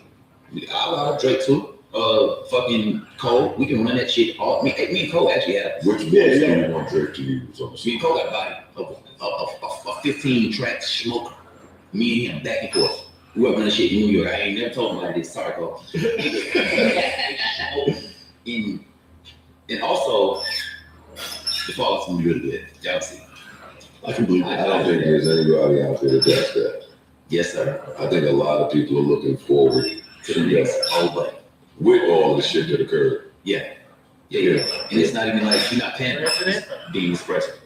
Simple as that, you know what I'm saying? But the one that we work on, we doing, getting you vibing, but we got in the studio and passed the mic and did all the little vibe, but they turned into like some real great shit. So it's gonna be some good fucking music coming out. If niggas really care about this rap shit, if you wanna hear niggas alliterations, fucking double entendres, all this shit that niggas like, if you're a nerd about this shit, like niggas is, you know what I'm saying? It's time for it. That was the Freddie Gibb verse. I was just doing another style right now. I was just go alliteration on their ass sometimes. Just smoke. That's what happens. So if you don't like it, you don't even understand what it is. Yeah. That's what happens. You can't even understand if you don't like. If you don't love this shit, and you can't, and you hear that, and it doesn't do something for your palate as far as like, I don't know. That means your taste sucks if you don't understand that shit. The alliteration on that shit was so great. I love the way I wrote that verse. And I'll be listening to it like it ain't me, because I love this shit, man. This shit, this shit mean a lot, bro. I think everybody received it like that. Yeah. You feel me? Like the intention, like, for sure. You guys, I don't know if I have any more questions for Jid. Jid's great. It's been amazing. It's great. Spiteful love me, bro. Spiteful. I'm You're fine on that, but no, because you it's something I want to say, but I don't. arts. You niggas try to have good arts. Y'all moving, y'all be spiteful, nigga. Yeah, I be spiteful. I definitely got, but I don't know if I can really say it right. It's all right, Fuck talk. shit up. Pause. Well, I didn't hear what you said. I listen to. That's very good. You can't see it. Yeah, my bad on that. Does anybody else have any final We need to questions? get into it. Like, who's rapping a little bit? I know you had some questions. Shit. I think you have one of the best albums of the year. I will say that. Go check it out. Phenomenal. Friday, or it's out on your phones now. I guess you should say. Yeah. It's So out. it's in your phone. It's on DSPs right this second. Tell a friend. It's out there. A worthy follow-up. Good shit. That shit felt good. I just thought I needed to drop a good project. I didn't even try to like go over the top.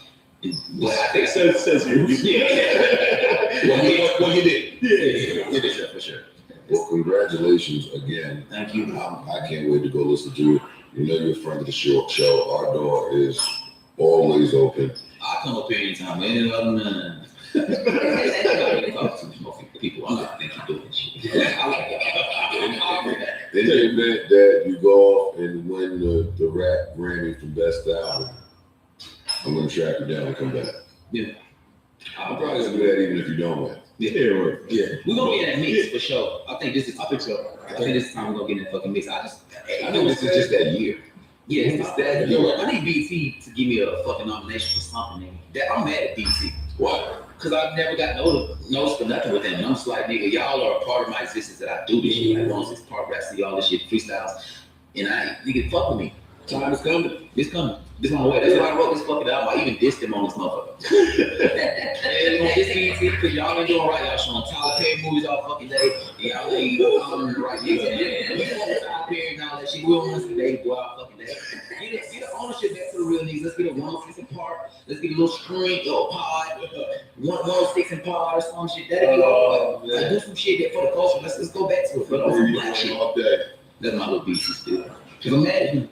I'm not mad at that. Bring I'm that not shit mad at back. campaigning. Rap City, all of that shit, bro. Bring that shit back. Let's add into this culture that we fucking love. Don't let shit die off to fucking Medias. Especially after the BET Awards we just watched, It's right? greatness, bro. Where we get the 106 tribute, we get the tribute to the OGs. Give me the shit. Give Yeah. Bow Wow's fucking job back and let's rock out. AJ Free is still somewhere here. Free Bow Wow, let him do his thing. Well, we don't know because AJ, one of them didn't come. So somebody didn't show up. Somebody didn't show up. AJ and one of the other niggas, Roxy. Yeah, Instagram post ain't gonna But cut. they post for me. I need AJ Free or Bow Wow. Roxy, y'all was on the tail end of it. Y'all was cute, but we need the gangster stack. I would like to see that. I'm a Tyler Perry, come on, man. Give him the fuck out of here. Do what's right. Do the right thing for us. Jack made me honest you, bro, but get that shit. What's that movie you got with Taraji with Sinbad with the crackhead in the wheelchair? Straw. Hey, we don't need that, Tyler. Come on, let's do some real shit. Come back home. Come back home. That's all we ask. You know it's no shit, right? You know and don't tell them. Ladies, Hey, look, I got such a, my family, we so southern and black church. We be watching them shit. You watch that? New Tyler just dropped me off. The building is.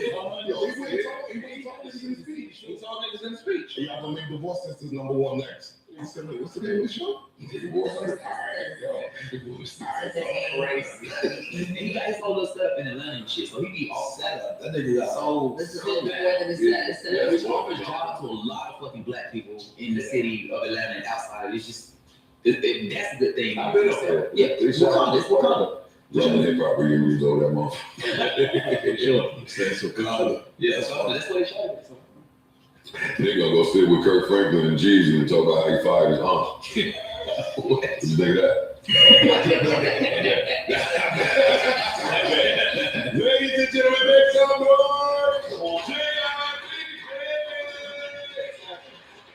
Tell people where they can find you. Album in stores right this second, right now.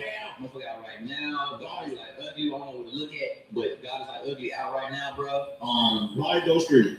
Buy it, don't stream it. Buy that motherfucker. Really come to the show. Buy it, stream it, do everything. Do it all, bro. Yeah, just get me right, bro. Just listen to music. If it ain't for you, then go listen to some other shit. But this shit is great. It's for you. There's someone there for everybody. Can we come to the show when you come around here? For sure. Like 10 and 12 tickets. So when they hit me, I'm not saying 2. Them the folks right there. I'm not saying 2. You can put us on the list. Yeah, We'll be there. 14 tickets for this. For sure. You make it work? Love you guys, man. Yeah, that's my fault. Ladies and gentlemen, one of the best. For sure. Yeah. Appreciate y'all. Love. If we're gonna talk, we're gonna talk. Bullshit. No, I'll definitely make a shot. I hope so. Yeah. I hope so. That Jersey City. What you want me to do? I'm sorry. Ladies and gentlemen.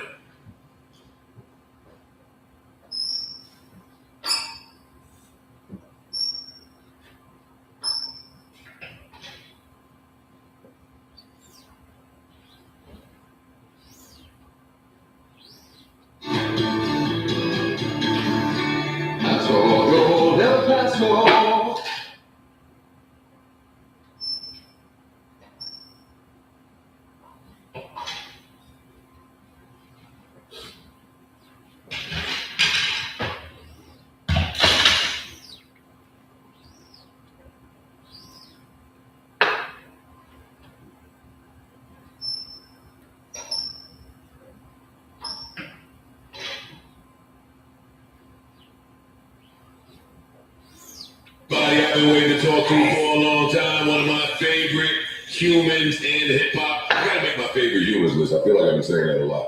But that's not the niggas that come up here. I fuck with.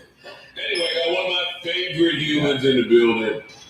Ace Hood is in the building. Make some fucking noise. Make some fucking noise. Yes, sir. No, thank you for coming, man. Honored to have you. Likewise. Should have long overdue. Should have happened sooner.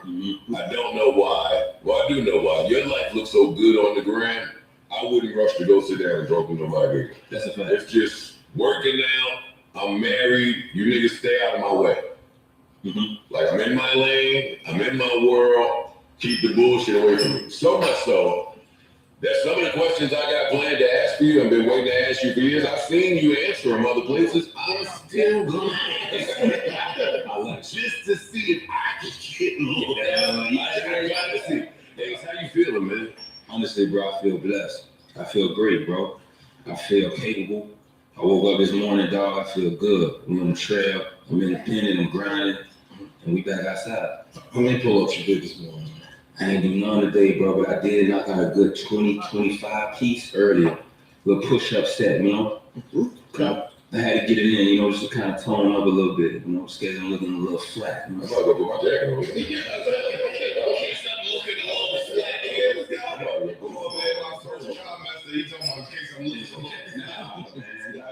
But you don't want to change it. I be telling them to go to jail. You won't do it.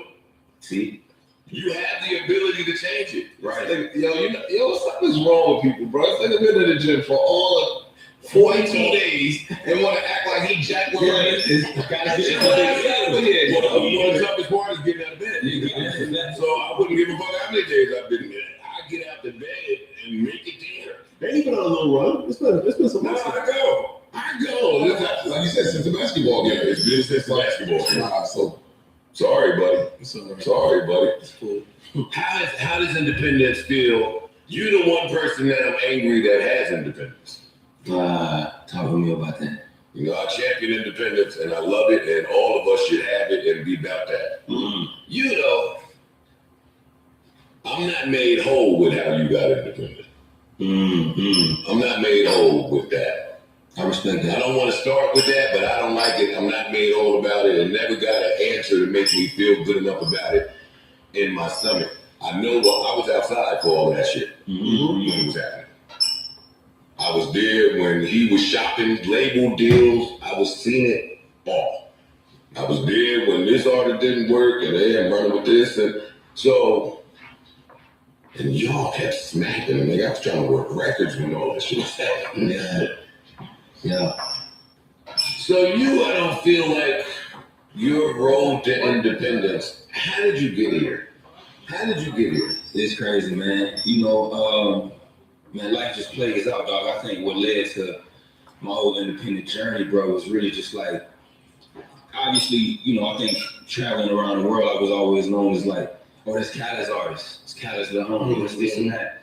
You know, so really, if I'm being completely honest, dog, people started bringing me stuff. You know what I'm saying? I think that's what became a problem because people who was really close from the inside started bringing me things that, you know, I started asking more questions about stuff, more questions about the business. To me, that's what changed for me, dog. It was the response to me just inquiring about my business, inquiring about what's really going on. And then when I started to go down that rabbit hole, I started to, you know what I'm saying? I'm like, damn, this happening, they taking this to do that with, but that's supposed to be for my, but why we doing this like? So it was confusing for me, but nobody wanted to explain that. So you know what I'm saying? That always happened for artists. Something happened and we just started asking questions and get a little bit of information. That's it.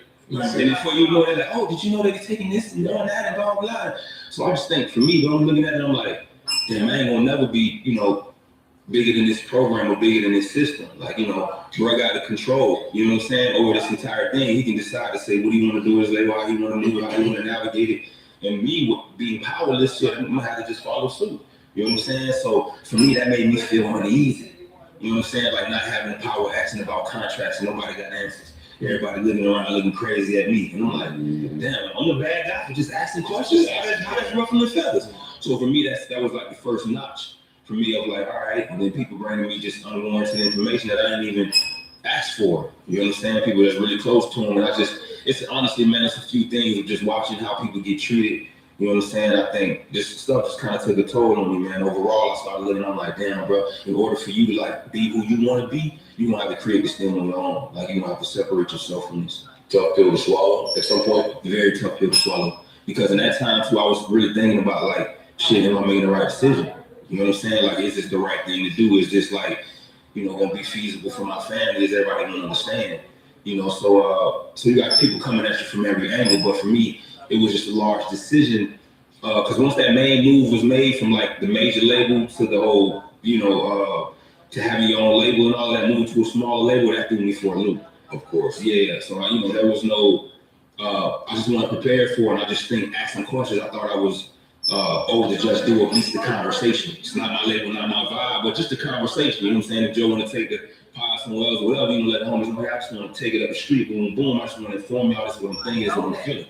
You know, even though it's your thing, whatever. You know what I'm saying? So for me, dog, for that shit, I was like, nah, I don't really think it's like real space for me here like that in that way. You know what I'm saying? In terms of what it is that I want to build, something that's true and honest to me. And then I also too felt like I was being pushed into like a very slim situation in terms of, nah, I need to sound like this. You know what I'm saying? Nah, they want to pick the beats. They don't want me to pick the beats. They want to pick the hooks. They want full control over this right here. And I'm like, nah, that ain't going down. That ain't going down. Because to me, in that moment, I started to realize like, oh, y'all trying to turn me into something I'm really not. You're trying to turn me into an artist that I really, you know what I'm saying, that I really don't desire to be. Because for me, it's like, all right, I love the hits on a commercial level, but what I was really trying to give people in depth was like some of the real classic records, other records on my album that I wanted people to get in tune with. So, you know, for them, it was just a certain formula and a certain way in which they wanted to do stuff. So I feel like for me, I wanted to just expand that structure. You know what I'm saying? So you can show more of yourself and not just, this is one way of being an artist. It's like, no, I can do this, I can speak about this, talk about that. So I just wanted that freedom to be able to be who I wanted to be, dog. Were those conversations ever had about just the vision for your career, where it's supposed to go and what it's supposed to look like and how that's supposed to work in conjunction with his plans? Was that ever discussed? No, not in the real way, man. Everything was just like get up and go. You know what I'm saying? Everything was like get up and push. You know what I'm saying? So it was no real plan. It's just like we gonna win, we're gonna win. Like that's really rough plan. At the end of the day, it's like he had a formula in terms of like what records to put out, what people like to hear, but there was no real in-depth conversation like this is what I see for you. It's just solely like, nah, we gonna win. You know what I'm saying? We the biggest, we the best niggas, da da da. And I get all that, but it really wasn't no. I knew the vision that I had for myself. You know what I mean? But I just think at the end of the day, it was his vision. I feel like came through more than my vision. I feel like what he wanted would always come through. So if he wanted the big video, the big budget, the big thing, this, that, and the third, if he wanted to, have his album to play out for 8 months, a year, like whatever he wanted to do, he could do that. You know what I'm saying? We can wear your single for another 2 years. You know what I'm saying? We're gonna drop right now. I got this going on. So I had to, little homie, and be patient and wait for all of this stuff to unfold. But it was no real conversation about, nah, H, this is what I see for you. This is what I wanted to be. It was just solely like, it just, we win phrases. We win. We want to grind. We want to grow. We want to do this. We want to do that. But nothing in depth of like, nah, bro, this is what I see you. This is, how I see you as an artist and where I see you going. Because I just think that people speak to really that commercial level, this commercial success a lot, as opposed to like being real human beings in this shit. Was it too much success at that time to have that talk? For both of you, right? Like y'all lit, y'all on the record after record. Yeah. So it was though, because we in motion. Yeah. So it's like there's no real time to really take the break, or you know what I'm saying? Because everything is like you got to take action, right? If we don't, so you're not busting them. We winning. Yeah. Everything is a win. Everything is a win. So in the we winning, were you winning? Yeah. 100%. I was winning. No. Maybe not in the direction you probably wanted to land in the future, but at the moment, it was the win. Yeah, because at that time, bro, I was trying to build. My goal was I wanted to build like real fans, like fans that pull up and buy tickets. You know what I'm saying? And stay with me. You know what I'm saying? Like what I build now. So what I recognized at that time is that you had a lot of artists, and even myself to a certain degree, that would have these big records, but couldn't per se sell out a 500, 600, 700 cap venue. You see what I'm saying? So to me, I'm like, that's the real bread. That's where we need to be, as opposed to me trying to be in these clubs, do the radio thing, which I think is great. But to me, I wanted to see that same thing carry over into like doing something major. So for me, I'm like, when I'm seeing other artists that's doing something similar, but not so much the commercial, I'm seeing the code and seeing people like build their fan bases and people show up, even as me being a more successful commercial artist at that time. And I'm like, damn, I want more of that. I need more to balance. You see what I'm saying? So to me, that was very intriguing for me because the radio hits is one thing, it keeps you in the club. And I'm like, man, we want to do festivals. We want to do 1,000 cap spots. You know what I'm saying? We want to be traveling the world. So it takes time to build that stuff. So that's the route that I want. You wanted the grind. I wanted to grind. Yeah, 100%. Once you got the information, and you decided, all right, I want to be up out of here. Was it pushback? How did that conversation go? Oh, it was pushback, 1,000%. Shit. After that, man, bro, sent me a situation where like, it's gonna take 7 figures to get out of this. It's gonna take $1 million plus to get out of the deal. Slow down. Yeah. Slow down. Because like I just gotta keep up, and it's been a long year. Yeah. You're We the Best. At this time, We the Best is where? Interscope? Where's it? We were Sony Red. Sony Red. We had just came out of with Cash Money, them boys. Had that big run, and then we got down to Sony Red. I remember Sony Red. Okay. Yeah. I got it. Mm-hmm. So what is the language? So you're signed to Khaled. Right. And Khaled is signed to Sony Red. Mm-hmm. Was there language that said in the event that something happened with you and Khaled that Sony Red pick you up? You're on Sony Red. Yeah, pick up that. Yeah. Yeah, was that? No, there was no conversation around that. No. Yeah, my production deal said, if anything happened, I'm still on that. Yeah, and that's not there. That's interesting to me. Safety. Yeah. But this is what I'm saying. Somebody else in my corner. In the event that you turn state, somebody else is invested in me, so I can continue. That's interesting. I wanted to ask, as you're going through all this, did you have any support within the industry where certain people? Wait, let's not get there yet. Where did the 7 figures come from? That was crazy, man. And to me, I was wondering the same thing. I'm like, this guy be just off of like just like bro just being a little hurt, I think, of just how the whole situation unraveled. I think that's what it was initially for me to get, because I owed my 5th album. So I owed another album underneath like the whole label situation. Mm-hmm. So that's what he was saying. It was like, yo, you owe another album. I knew that. And it was like, I want this on top of that, since you're not getting this album or whatever, and it was a little bit of like, shit, I'm hurting. This is what I'm charging you. This is what it's going to be. Right. But that was just the initial. Mm-hmm. Let me say that was just the initial, and that was pushback. There was things that happened, conversations that transpired that had to push some things forward. You see what I'm saying?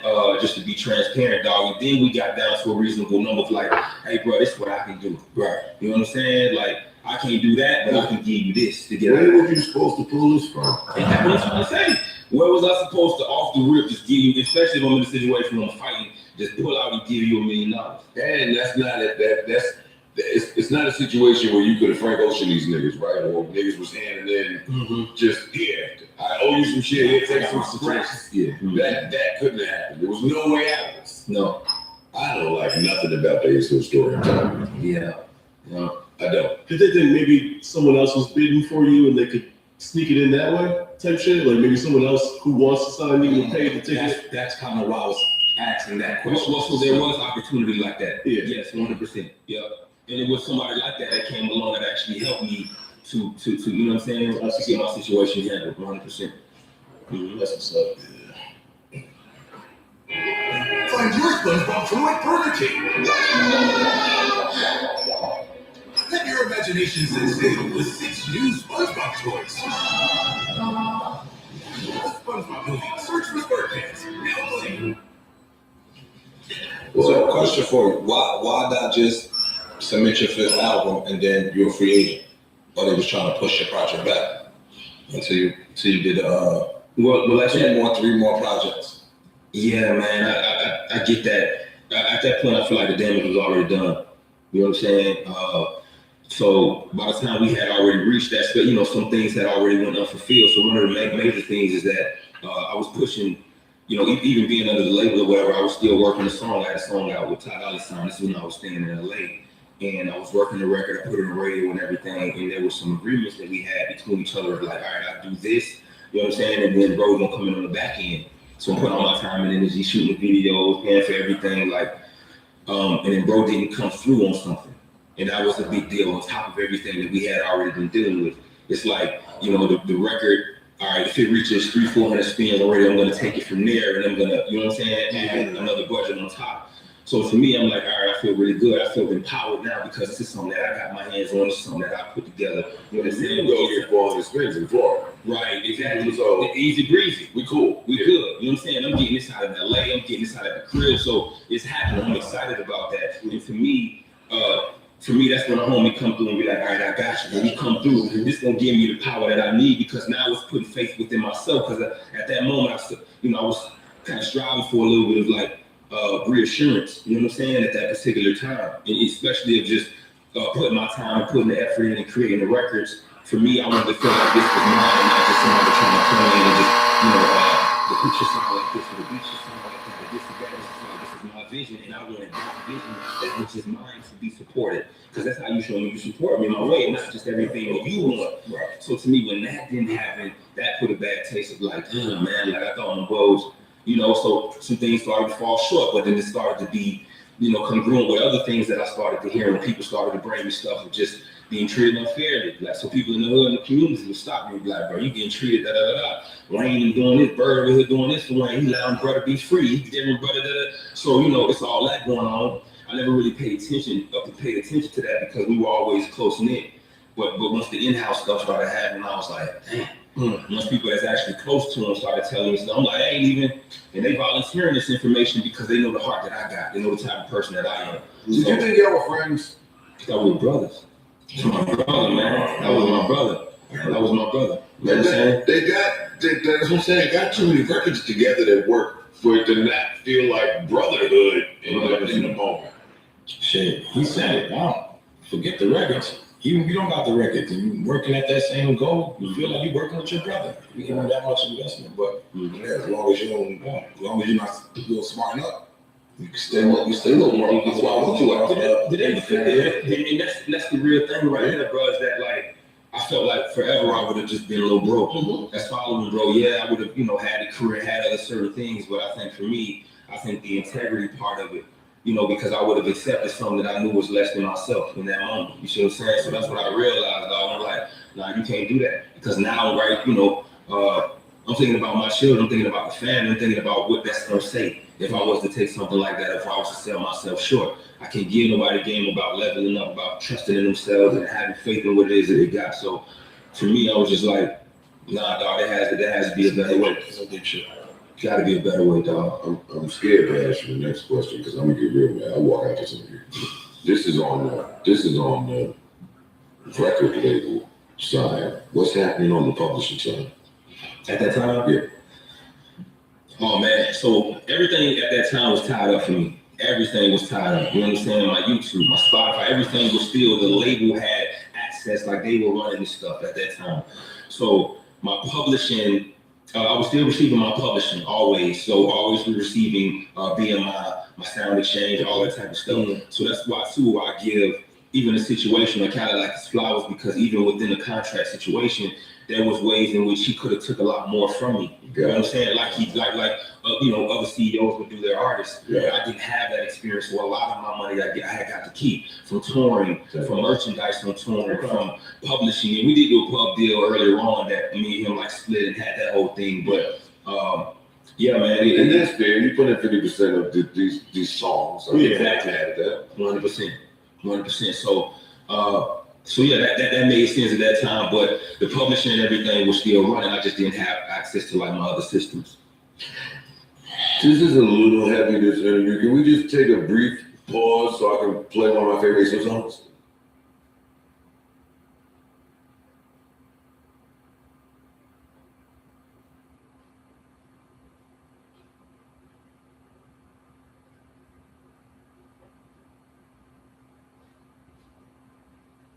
Yeah, he got hits. Yo, he has hits. Yeah. That's what I'm saying. Hits. A bunch of them. With a lot of niggas. Mm-hmm. So it's tough. It's tough. I get his side. I get the other side too. I do. You felt like the label just treated you like they were more concerned with the hit and less with the artist? Like it didn't really matter who they had on the record. It was just like man, labels don't care, man. Yeah. Labels don't care. Well, I was going through all type of personal shit. Labels do not care. I learned that very early on in the game. But if you ain't making no hits, that shit don't sound like what it's supposed to sound like. We do not care. You know what I'm saying? So it's like, I had good people at the label that supported me for sure, that wanted to see me win. But at the end of the day, it's still a business. There were other singles, right, that I wanted to choose. There was other records, another record that I got with Chris Brown that's even crazier to me than that record that we had on the album.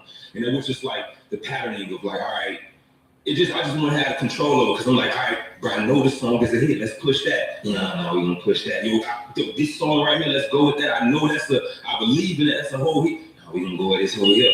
So I'm like, that's frustrating, man. Because I'm just like, well, we sitting on these hits. I'm like, we just create these records to just create them. They ain't putting no money behind it, no energy behind it.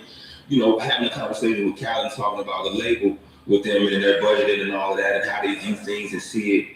They really didn't care. They wasn't as invested. You see what I'm saying? I had a great team at Def Jam, a great team at Universal as well. But for the most part, man, you got a few people in the building. You know how it goes. You got find your people in the building, your 2, 3, 4 people is walking on eggs. And they walk. Come on, man. It's a job and it's a business, and they can't lose their shit. But they fighting for you quiet.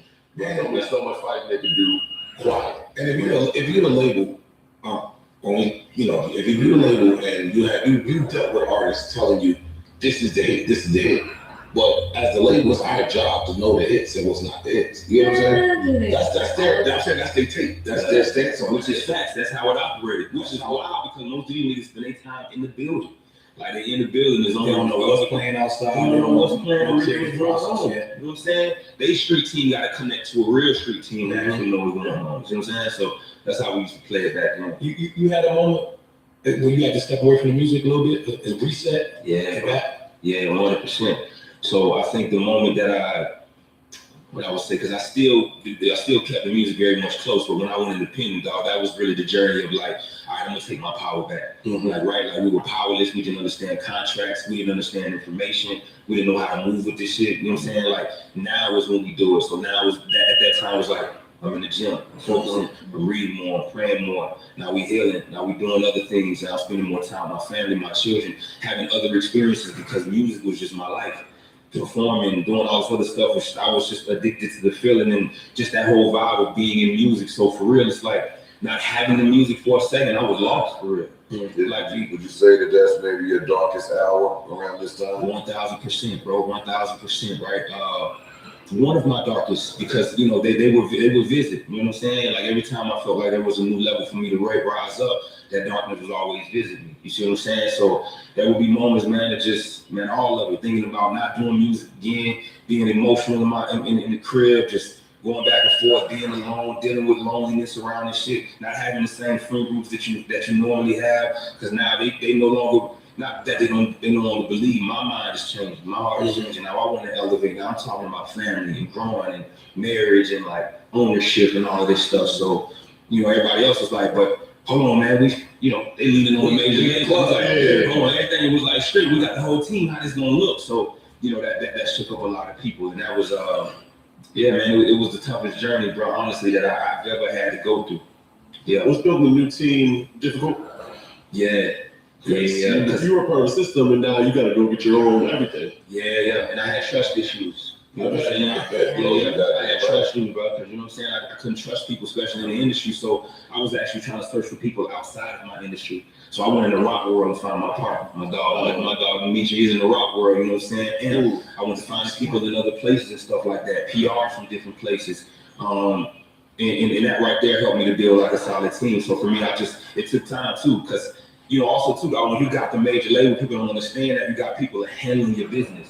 Literally, the toughest thing for me was handling my own business. Yeah. Making the phone call and having an interview with you know what I'm saying, with my partner of like, this is what I need, this is what I'm looking for. Now you got to know in your mind, what do you need? What are you looking for? Who should be a part of your team? What type of person are they? Like, you thinking through all this stuff, and I'm like, I don't really, now I'm getting frustrated. I don't know for real. I don't get up, you know what I'm saying? Now I'm like, I don't know for real, but in that not knowing makes me frustrated because I don't know. And I spent so much time not knowing. And so you go through that darkness of just like, you know, you down on yourself and you hard on yourself about the decision and choices that you made, but it's like, you got to get back on that horse, bro. Yeah. You know what I'm saying? Can I ask, that's some gangster shit. Has it been hard getting people who fell in love with you for like the hustle hard and all that to understand what you're doing today? Musically? In the beginning, it was. In the beginning, that transition, because for a while, it was like, bro, we want this from. We want to hear this. We love this. We love that, bro. Like, keep doing that for us.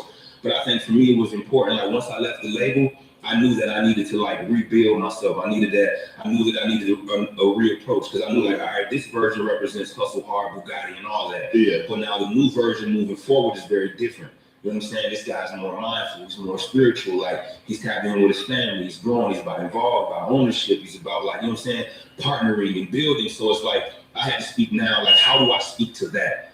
To me, that was my main thing. And how do I represent myself in a full way and not just like only as one artist, but it's like I can be this, that, and the third. You know what I'm saying? And you know that message ain't gonna spread as fast as like that. They ain't gonna shine a light on all that. You know, think about the pimping though. Yo, you might be making 30 million.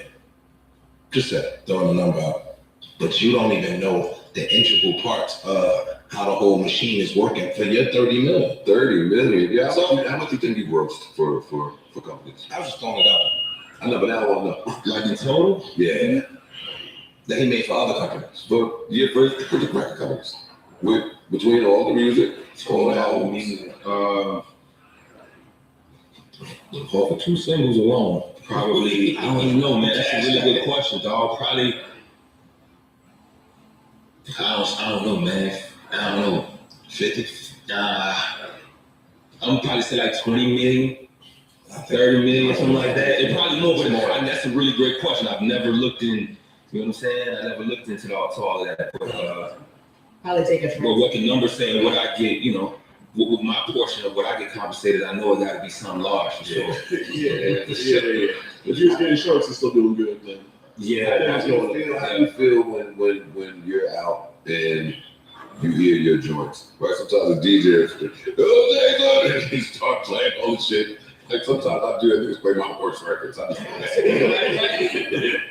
don't need your appreciation. I just go in the corner. But like with your experience, how do you feel when you hear these records? Is it like are you made whole so you look back like, wow, we did that, I did that. Wow, these are slaps still all these years later. Mm-hmm. Is it bittersweet? Like, what is the feeling? Today when Pump It Up comes on, I'll be like, yo, all these years later, it's still kind of hard. Still kind of, I sound good. I can hear my 22-year-old self and I smile. It wasn't always like that for me. It wasn't always like that. Let me ask you a question. If you It want, used to get dark for me. if you are where you are today, you think it would resonate the same, right? Well, yeah, it's not enough, man. I'm so far removed from the story, right? Like, I'm on some dad shit. I'm on some 45. I'd be able to smell that. I'm on some up. Yeah, it's still. I'm on some up. Yeah, I think success makes it. I was gonna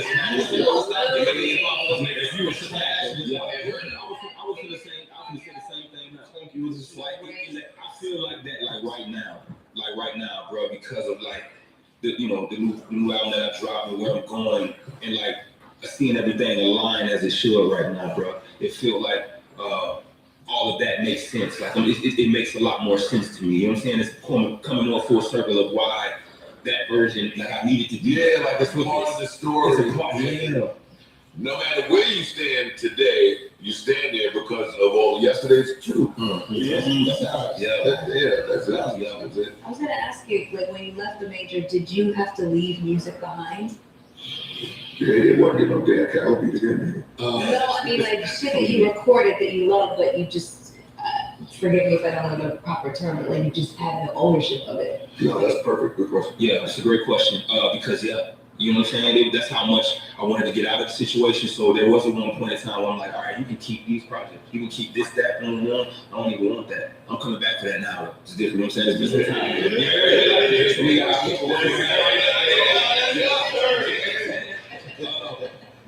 But yeah, for sure it was like that. I think I got a little lost in transition here, but what was your question? But yeah, 100% I did. Yeah, there was projects that I felt like I needed to sacrifice that I'll see on the back end. So I sacrificed them in that moment too, just to make it, sweeten the deal a little bit. Because like music is almost like your baby, you know what I'm saying? Yeah, it was, but I also was thinking, for me, man, I always thought like, honestly, dog, the best is yet to come for me, for real. Because I'm like, as long as I continue to grow as a person, as a human being, bro, there's no way this music will not elevate. There's no way the people around me will not elevate. You see what I'm saying? So I always knew that I could create more, and I knew that I had not reached my peak yet. You know what I'm saying? I think that in terms of my youth and putting out those records is great, but in terms of what I'm creating now, they speak different languages. Yeah. So your new project is called Soul. What's the meaning behind it? Soul is some of us lose. Yeah. Some of us lose, man. Some of us got to share parts of ourselves in order to grow. Sometimes you got to leave people behind. Yo, niggas is killing the album titles. Niggas got all albums. That's hard. Yeah, thank you, bro. Some of us lose. Yeah. That's y'all.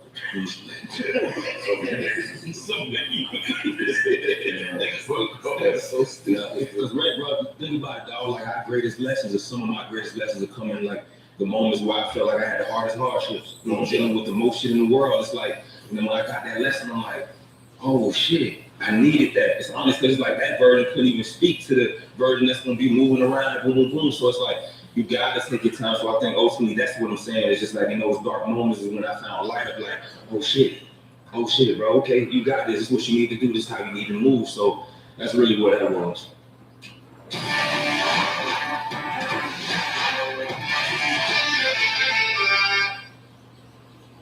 How old are you now? 37. Oh, you lying about shit. Yeah, I'm 37. You know what? 37. Yeah, that's how I say it, dog. Because I said on the record that I was 34, but I did that record a few years ago. But I'm 37. Yeah.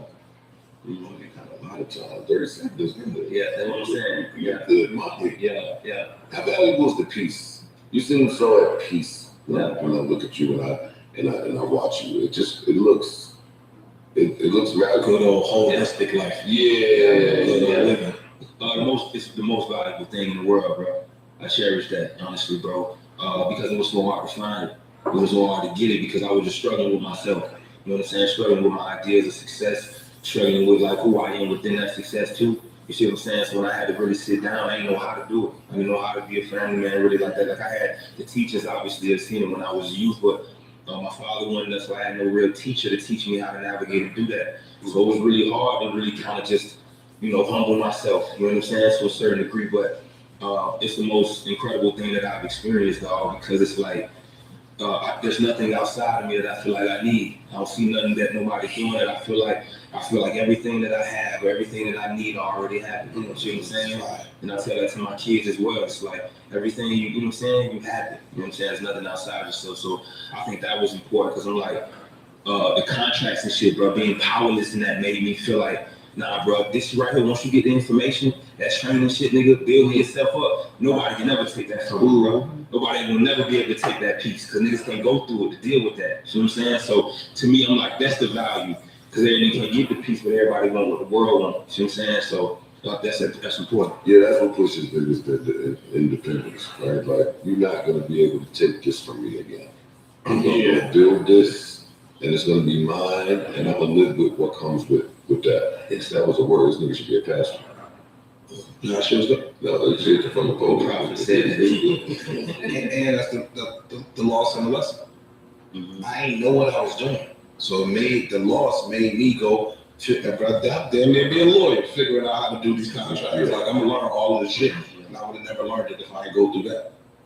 Okay, so favorite song on Soul. Give me the recording process for Soul. You didn't send none of us Soul. I know. I'm gonna do better with that, Joe. I mean, that's another lesson. You know what I'm saying? Yeah. But walk us through. What's your favorite songs? What's your favorite session? What's your favorite produce? Like, give me what's happening. I know you're rapping on it. Yeah, man, we definitely rapping 100%. Shout out my boy DJ Cass. He produced like a lot of stuff for Nip Hustle. Shout out my boy T-Raw Beats on there as well. He produced some great stuff on there. Who else we got on there, man? I don't want to miss nobody. My boy, we looking at me. My boy Ism as well. He produced a single. But I think one of my favorite joints on the album is entitled Georgia Lyric. The reason why that's my favorite track on the album is because I speak about my grandmother and my daughter whom I lost. My daughter was a twin to my daughter Sailor now, who just went to 9th grade. So proud of her. And speaking about my grandmother and her impact on my life, you see what I'm saying? So I wanted to just honor them on that particular record. And it was an emotional record, first record that I've actually recorded me physically, like actually me being emotional in the booth. Like, you know what I'm saying, with my engineer being there, and it was like a moment of silence, which led into like actual dialogue between both of us, which I think was beautiful, that was my intention in creating the project.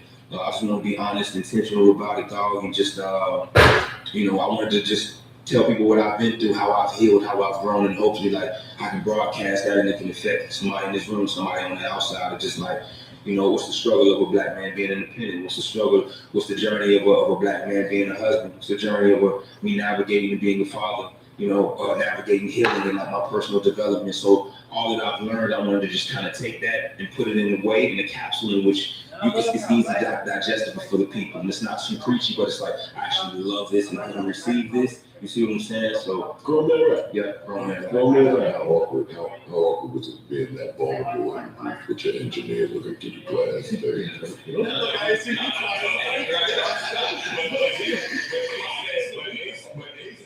Yo, this was kind of my really first time. So, I don't know if the engineer, you know how to act if I start crying. But all of the engineers looking like you all right? Right. Yeah, how was that boy? Well, we were in my home studio. So like that's how I did it. So that was the recording. I see. So I closed the door. I was in that, so it was just really growing that, just like real, I'm having a moment. You know what I'm saying? And from that, I just expressed to him like, what I went through. But that's how I tried to create the project. Was like my introspective stuff that I had. I wanted to do like in the space of my own home. The retrospective, the turned up stuff, I wanted to do it outside of my crib. So I would go to actual studio. So that's how I played the duality. You still getting lit on Soul. I'm still getting lit on soul, 100%. Yeah, Shit. yeah, We talking big shit. No.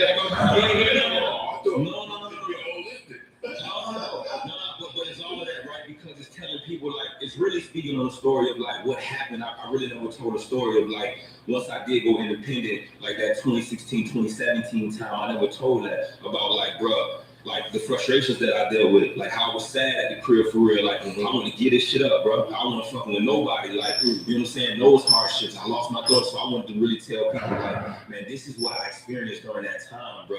You know what I'm saying? Because it's a compilation joint, so I wanted people to know, like the story of where I've been, but also how I arrived to this space. So it's not just like, damn, bro. Because at one point it was like, damn, he just healed Vernon, he's just this. But now it's like, the fans need to know who are you now. You see what I'm saying? And I wanted to tell that portion of the story. And to me, that's what soul represents. So this is your how many independent albums? This is independent. Yeah. This is 2, 3. I think this is like my 4th or 5th. So what made you not do that, like, from Rip?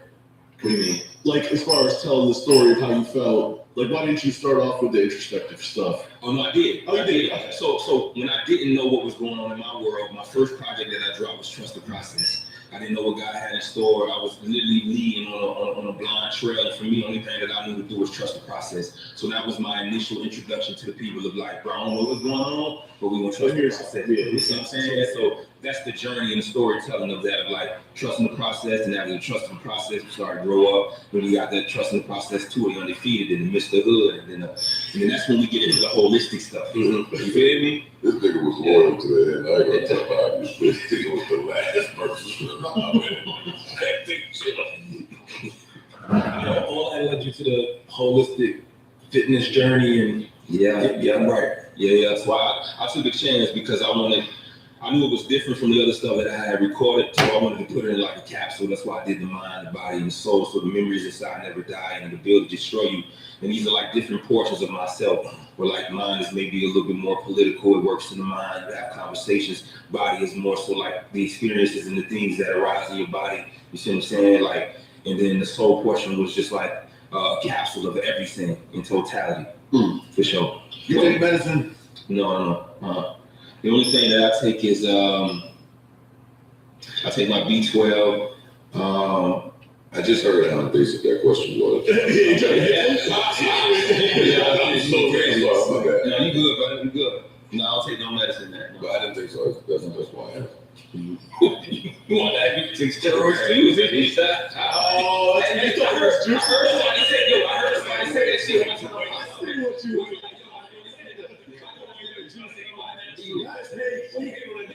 Somebody said that before? Somebody said that shit like recently, bro. It's like, bro, because I did an interview and it's like, bro, I know he's juicing there. I know he juiced or something. I'm like, bro, y'all niggas can hate the natural vibe, but y'all niggas will be wild and I don't take nothing, bro. I barely take pre-workout. And I take some element or something like that. We'll take a little Celsius, but that's it. That's a pure work. But I've always been an athlete my entire life. I've been a dog my entire life. You said you played safety? I played safety. Mm-hmm. Did you go to college? Almost. I had offers, but I didn't. I hurt my knee. Yeah. So that's what stopped that. Yeah. Was it good? That was nice. It was very good. Dolphins? No, Cowboy. Unfortunately. Whoa. Well, they're both pretty unfortunate. Especially because they're trying to trade my boy, man. Or bro, requesting a trade. Like the part, man, that shit hurt my heart, bro. He ain't going nowhere. Right. It's just it's the business. Like they like to play like that. Jerry Jones and them boys. So, but no, I've always been that. How are you a Cowboy fan? That's what Listen, always since I was a shorty. So my first person that I ever looked at was Deion Primetime Sanders. That was my first picture, my first poster. One no artist and one no nothing. It was prime time. The work that he was putting in, he was a man of God, and he was a dog on the field. Even the way I ruffle my socks, people don't even know that because I love to wear socks. Anytime you see her, you want to have socks on the yacht, anywhere. Like, you know what I mean? Like how we ruffle our socks. Like prime time was like the guy before anybody. You know what I'm saying? So salute to Prime. So glad that he moved to a situation healthy. Yeah, bless you, my brother. Tell me about. We've heard a little bit about musician Ace Hood. I want to hear more about dad Ace Hood, husband Ace Hood. Like, what is that Ace Hood going through? What's happening on that front?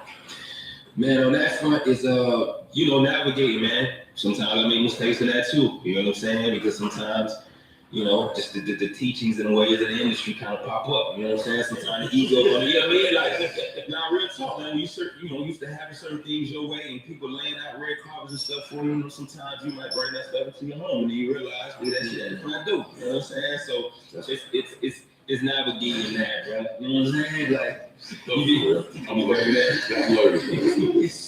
Okay, listen, I want this carpet. Right. That's how I really I want this shit. I tell you, bro. And sometimes you go to feeling yourself, because you know, like if you make your own money, do your own thing, it's like, I'm a boss. I mean, all this shit happen. Like, you know what I'm saying? So sometimes you get to feeling yourself, but That's bad to say, right? huh?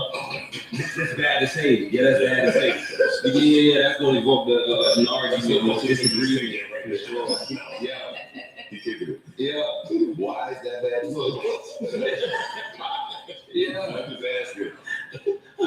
Because it could seem selfish to your partner. And also, hopefully she knows. Yeah. She may ask you, like, what's your reasoning for mentioning that? And sometimes your reasoning to mention that is to remind her, but sometimes it's to self-soothe our own ego too. We take accountability for that portion of like, nah, sometimes it's my ego just popping it, and I feel I might not feel, you know what I'm saying? Somebody might have said something crazy, so I gotta show a nigga like I'm hip for real. Like, it can happen in little moments like that. Like, you know what I'm saying? Like, When is it okay for a man to do that?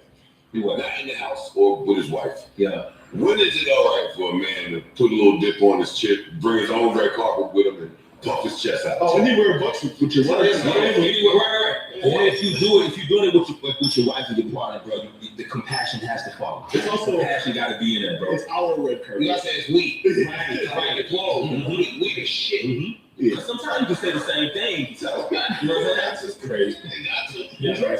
That's a lot. No, I feel like you have to learn compassion.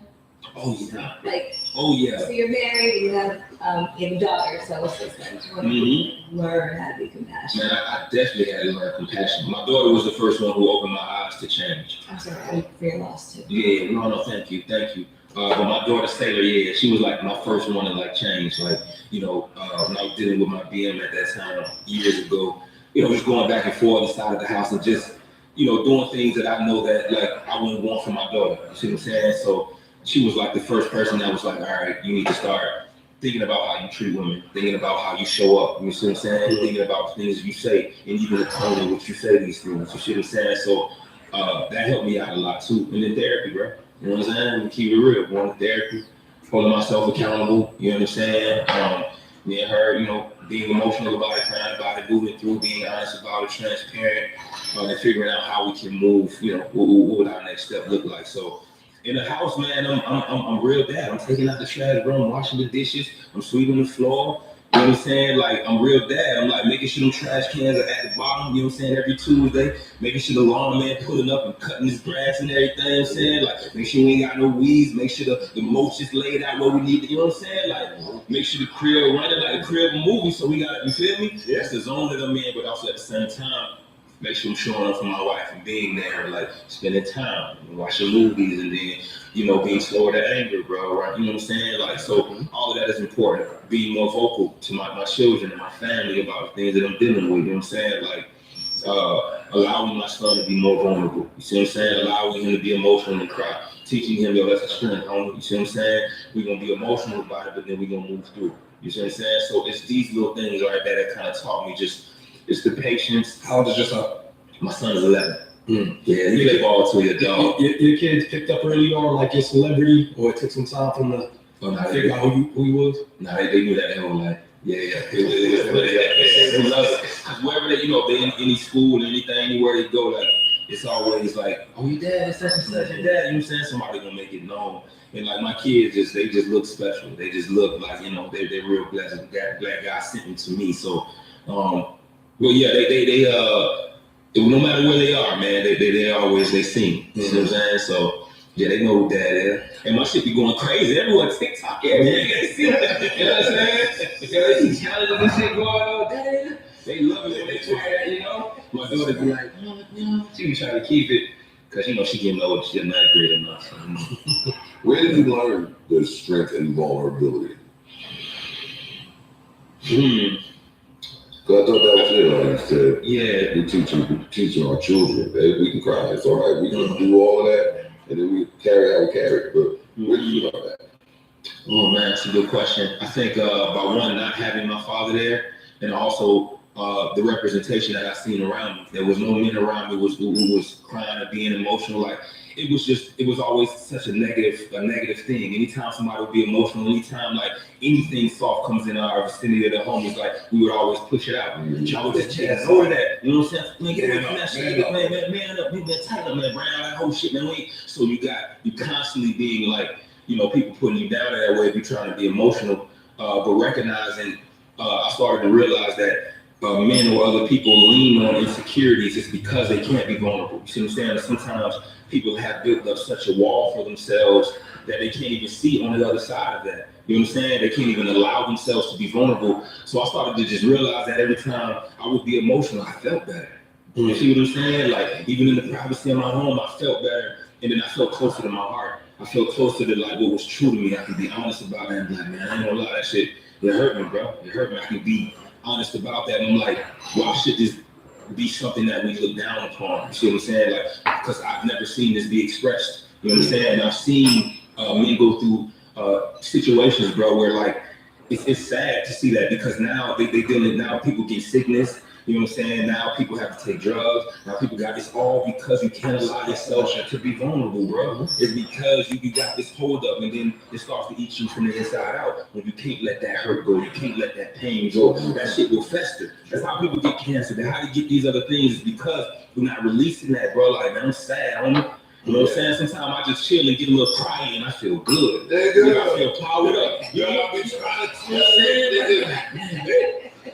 like exercise. You feel charged, bro. Like, you know what I'm saying? And you go back in the world, you feel like, all right, because now you can't play me on that. You know what I'm saying? Because I've already cried about that. I've already been emotional. So now when you bring that up, I don't feel no way. You don't have no power over me because most of the time people are concealed or have such hardness because they've been waiting for somebody to just, oh boy, you da-da-da-da, and they lash off as opposed to be like, you know, you get no response, you get no energy from that. So, when the last time your patience was tested in the house?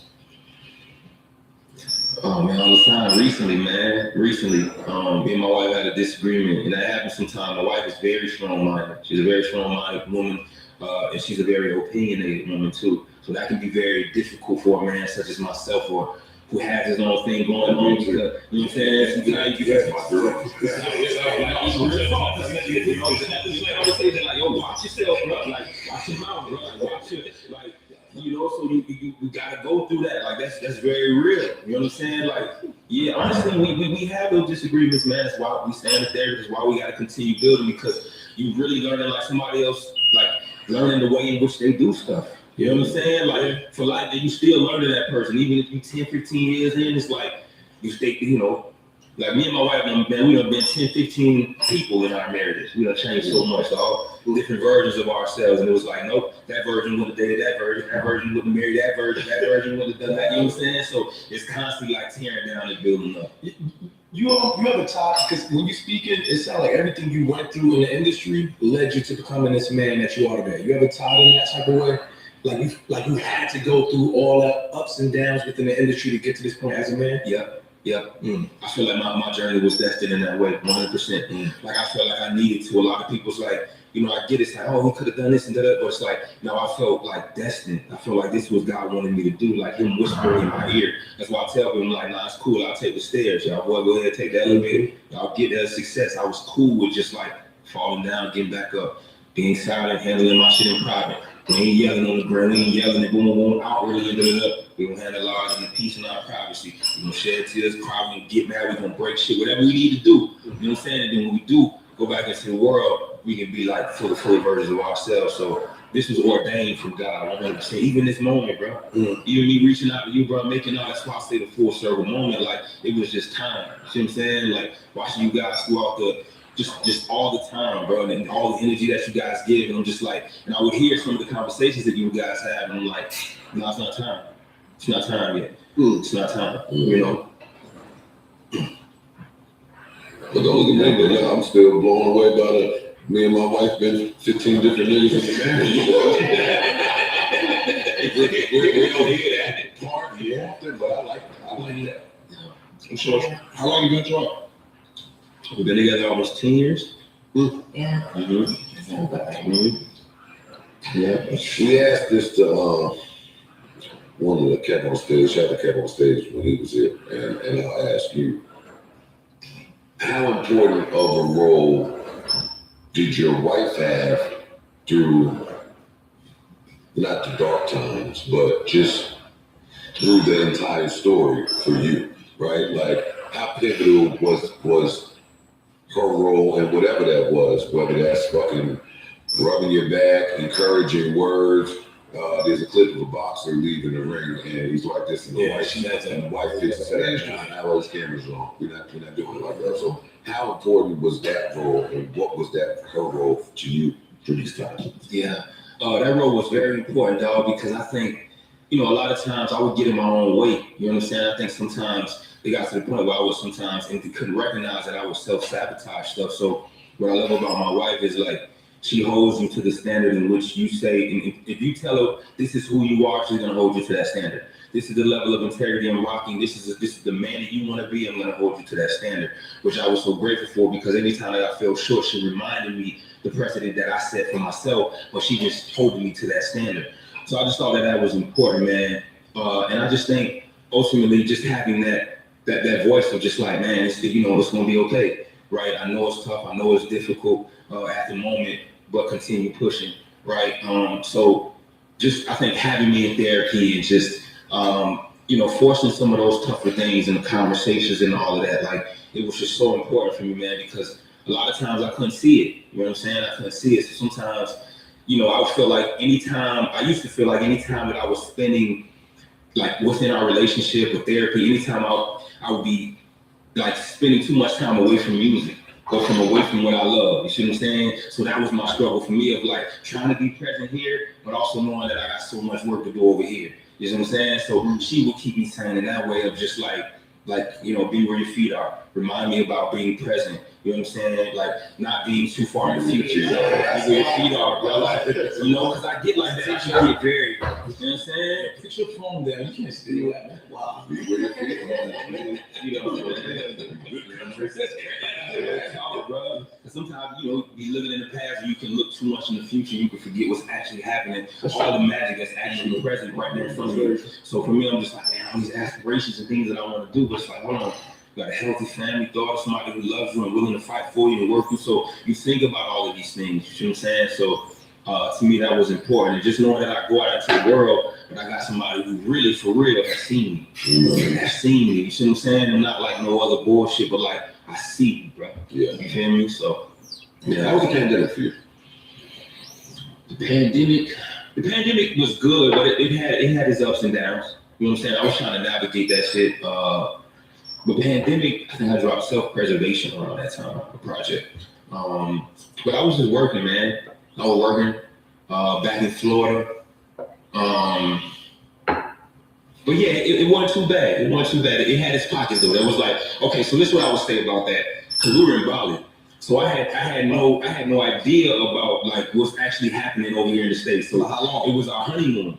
Right. So that was the thing. We had our honeymoon in Bali. So while we having a great time, it's a pandemic over here. So this when I started to learn like the duality of like the chaos and peace. Because we were in a space of peace. We were on the island, we chilling, room.